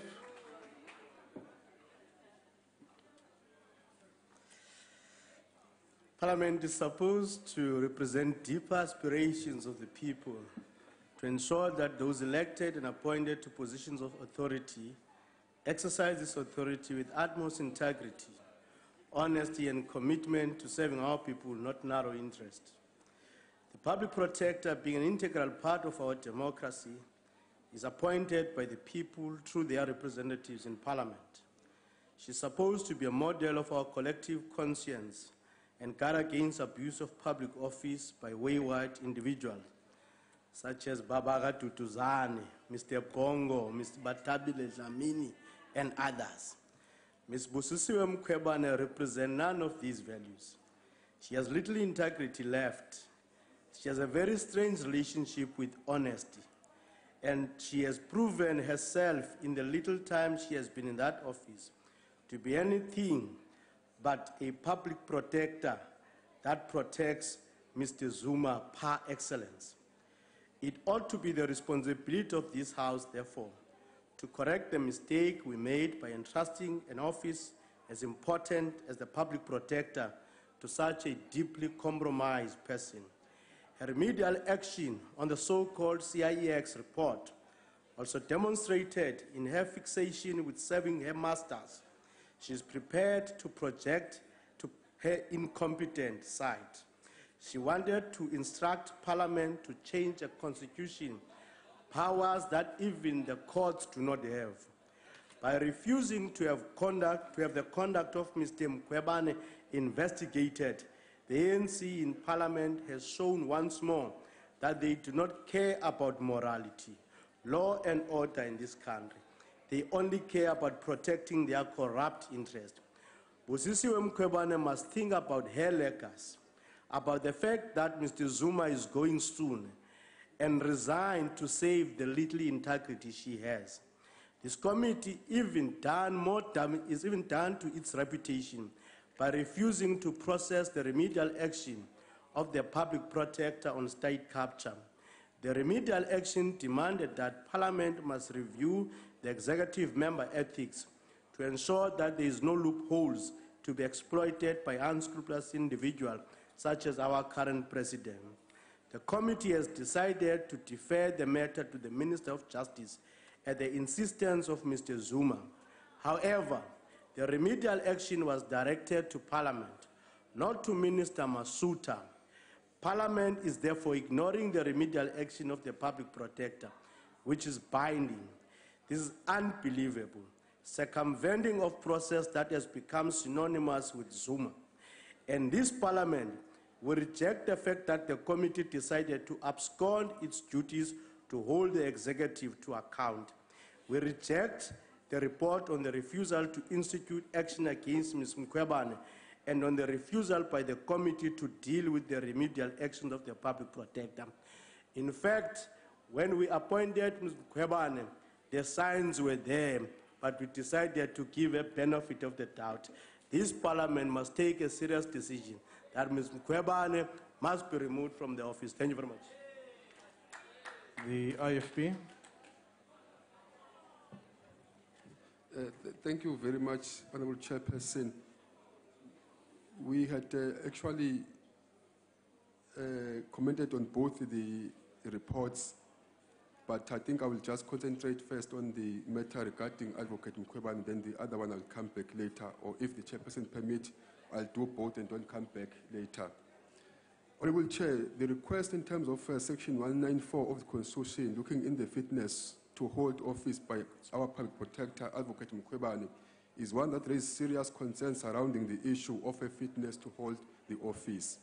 The fact that the committee concluded that there was no basis to institute such inquiry and that the public protector had made a mistake does not sufficiently mitigate these concerns. The office of public protector must be impeccable and devoid of any kind of blemish. The IFP would accordingly have preferred that an inquiry be held into the matter as the issue raised by the Honourable Chief Whip of the DA in his correspondence to the Speaker in this matter raised issues that we feel as the IFP definitely warrant further investigation as regard Advocate Mkhwebane's fitness to hold office.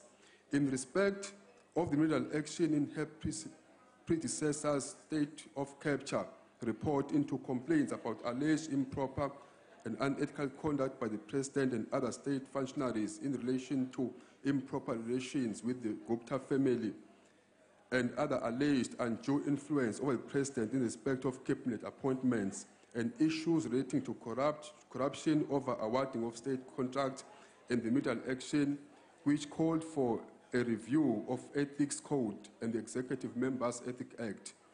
We know the announcement by the President that the administration of the Act is now under the Minister of Justice, and we call upon the Honourable Minister to fully interrogate and investigate this matter and report back to this House on any possible shortcomings found in the legal framework and within the mandate of the mandated time period. The IFP, therefore, does not support the report. Thank you. The NFP.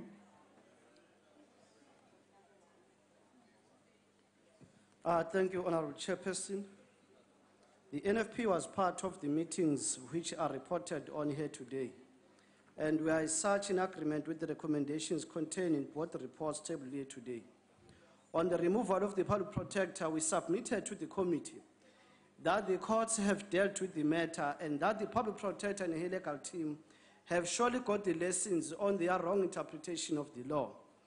We have to bear in mind that even judges make mistakes and have their judgments overturned on appeal on the basis of how wrongly they would have interpreted the law. However, a mistake does not mean that they would have been, or they must be impeached immediately. If that is how we do things, then we won't have any judges left. The same applies to the public protector. Our submission is that we do not support the move to destabilize the office of the public protector by removing the public protector on the basis of one matter. We also need to bear in mind that our constitution allows anyone who is not happy with the findings of the public protector to approach the court for a review. It is important that concerns be raised in the correct forum, and the NFP believes that Parliament is not the correct forum to adjudicate on the content and findings of the public protector's report, unless Parliament has a direct interest in the matter or has been directed by the public protector to take action. The NFP is of the opinion that the Office of the Public Protector is an important constitutional mechanism to ensure transparent and accountable governance, an institution in which all South Africans must have absolute faith. It is therefore imperative that the Office of the Public Protector must be respected and be supported. Most importantly, Chairperson, we believe that the Office of the Public Protector should not become a political contested terrain. It is unfortunate that the recent political events have propelled the Office of the Public Protector into stormy waters, which is having the effect of diluting the effectiveness of this important office. Chairperson, we fully understand the frustrations that the Public Protector might have regarding the redistribution of our country's wealth. It is a fact that the Reserve Bank is privately owned and the majority of its shareholders are not the citizens of this country. In effect, it means that the Western bourgeoisie continues to loot this country in the form of dividends of those shares in the Reserve Bank. We also submit that it is true that the role of Reserve Bank is not clear in fight against poverty, nor its stance on economic inequality in our country. There will be no radical economic transformation if the role of Reserve Bank is not revisited. There will be no New Deal, Deputy President, if the role of the Reserve Bank is not revisited. The Reserve Bank must change and play a clear role in addressing the triple challenges facing our country. Thank you. Thank you. The Honourable Swart. Chairperson, thank you. Chairperson, the ACDP regrets the manner in which this matter was dealt with by the committee.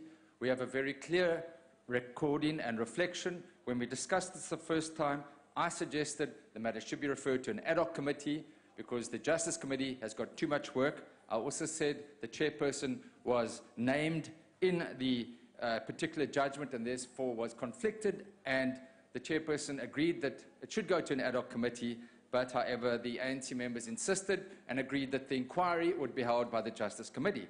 I was then most flabbergasted at the next committee when the committee then said, no, we haven't decided to hold an inquiry. We need to now look into whether an inquiry should be held at all. And we debated the issue at length.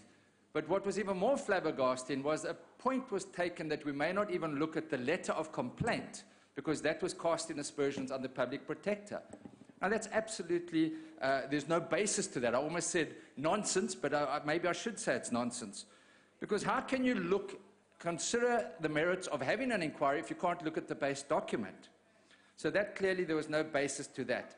But if you then look at the letter of complaint and the annexures, it is a very severe indictment against the public protector. Note, the Speaker of this very House said, in severely criticizing the public protector, her order that the Reserve Bank be stripped of its primary function of protecting the currency seems little more than a personal predilection, wholly unrelated to the improper conduct that she found in this case. Surely that warrants at the very least an inquiry.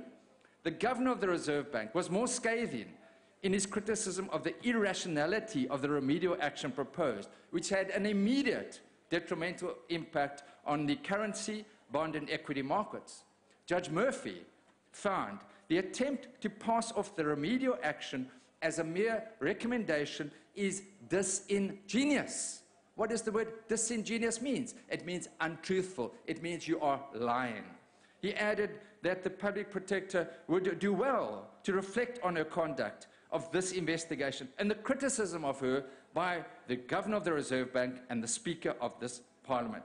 So if this does not warrant at least an inquiry, the outcome of the inquiry is a separate issue. Then I don't know what does. And unlike judges, there's a mechanism in the Judicial Services Commission. The only body that can hold the public protector to account is Parliament itself and the Justice Committee. So the argument about judges does not hold any water. Yet the committee failed to allow even an inquiry to take place, having no regard to the comments by the Speaker, the Governor of the Reserve Bank, and the judgment of Judge Murphy himself. The failure to even hold an inquiry cannot be condoned or supported, and the committee failed dismally in its constitutional oversight role, and the ACDP will not accept this report or support it. Thank you. Thank you, Honourable Member. The ANC.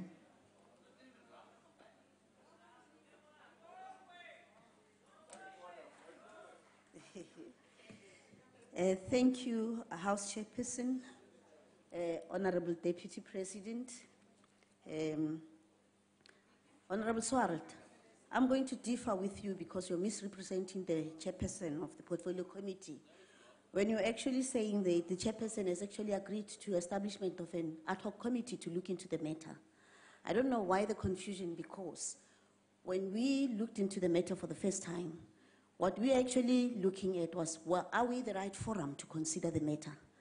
And the same confusion is what was actually communicated with the media, because all over the media, there was this thing about the Portfolio Committee on Justice and Correctional Services having to establish an ad hoc committee that we didn't know anything about, because we were just looking at whether we are the right forum to look into the matter or not. And we agreed on that point, that we will look into the matter, and then subsequent action then took place. So I don't understand why now today you actually turn it around as if somehow the chairperson had an individual and separate view as compared to all of us. The Speaker of the National Assembly received a letter dated 13th of September 2017 from the Chief Whip of the Democratic Alliance, Honourable Steenhuisen, requesting the National Assembly to institute the removal proceedings against the public protector in terms of Section 194 of the Constitution. The letter was referred to the committee for consideration. In his letter, Honourable Steenhuisen submitted that the conduct of the public protector, Advocate Busisiwe Mkhwebane, over the past 10 months demonstrated that she is not fit to hold office as public protector. The conduct referred to relates, but not limited to, that she grossly overreached her powers when she recommended in her report number 8 of 2017-2018 on the Bangkok report that the Constitution be amended to alter the mandate of the South African Reserve Bank. That in doing the above, she has shown poor understanding both of the law as well as her powers, that she sacrificed her independence and impartiality when she consulted with the Presidency and State Security Agency on remedial action to be recommended in the Absa Honourable Bangkok Member, report. will you just take your seat, please? Why are you rising, Honourable Member? On a point of clarity, Chair, the Honourable Swart said that the Justice Portfolio Committee was not given the letter from the Honourable Steenhuisen. Yet the Honourable Member at the podium is quoting from the letter. How did she get the letter? Honourable- If the rest of the committee weren't given the Honourable letter. Member, that's not a point of order. Continue, is. Honourable Member. How would we have actually deliberated on the matter when we never received the letter? I don't know what you're talking about. That in doing the above, she has shown poor understanding of both of the law as well as her powers, that she sacrificed her independence and impartiality when she consulted with the Presidency and the State Security Agency on remedial action. On the 25th of October, the committee expressed the view that the request by the DA to institute removal proceedings for the Public Protector, Advocate Mkhwebane, was politically motivated. From the onset, the DA was the only political party that did not support appointment of Public Protector after conclusion of a lengthy ad hoc committee process. The committee concluded that there was no basis to institute an inquiry. The Public Protector had made a mistake, she acknowledged, like it happens in all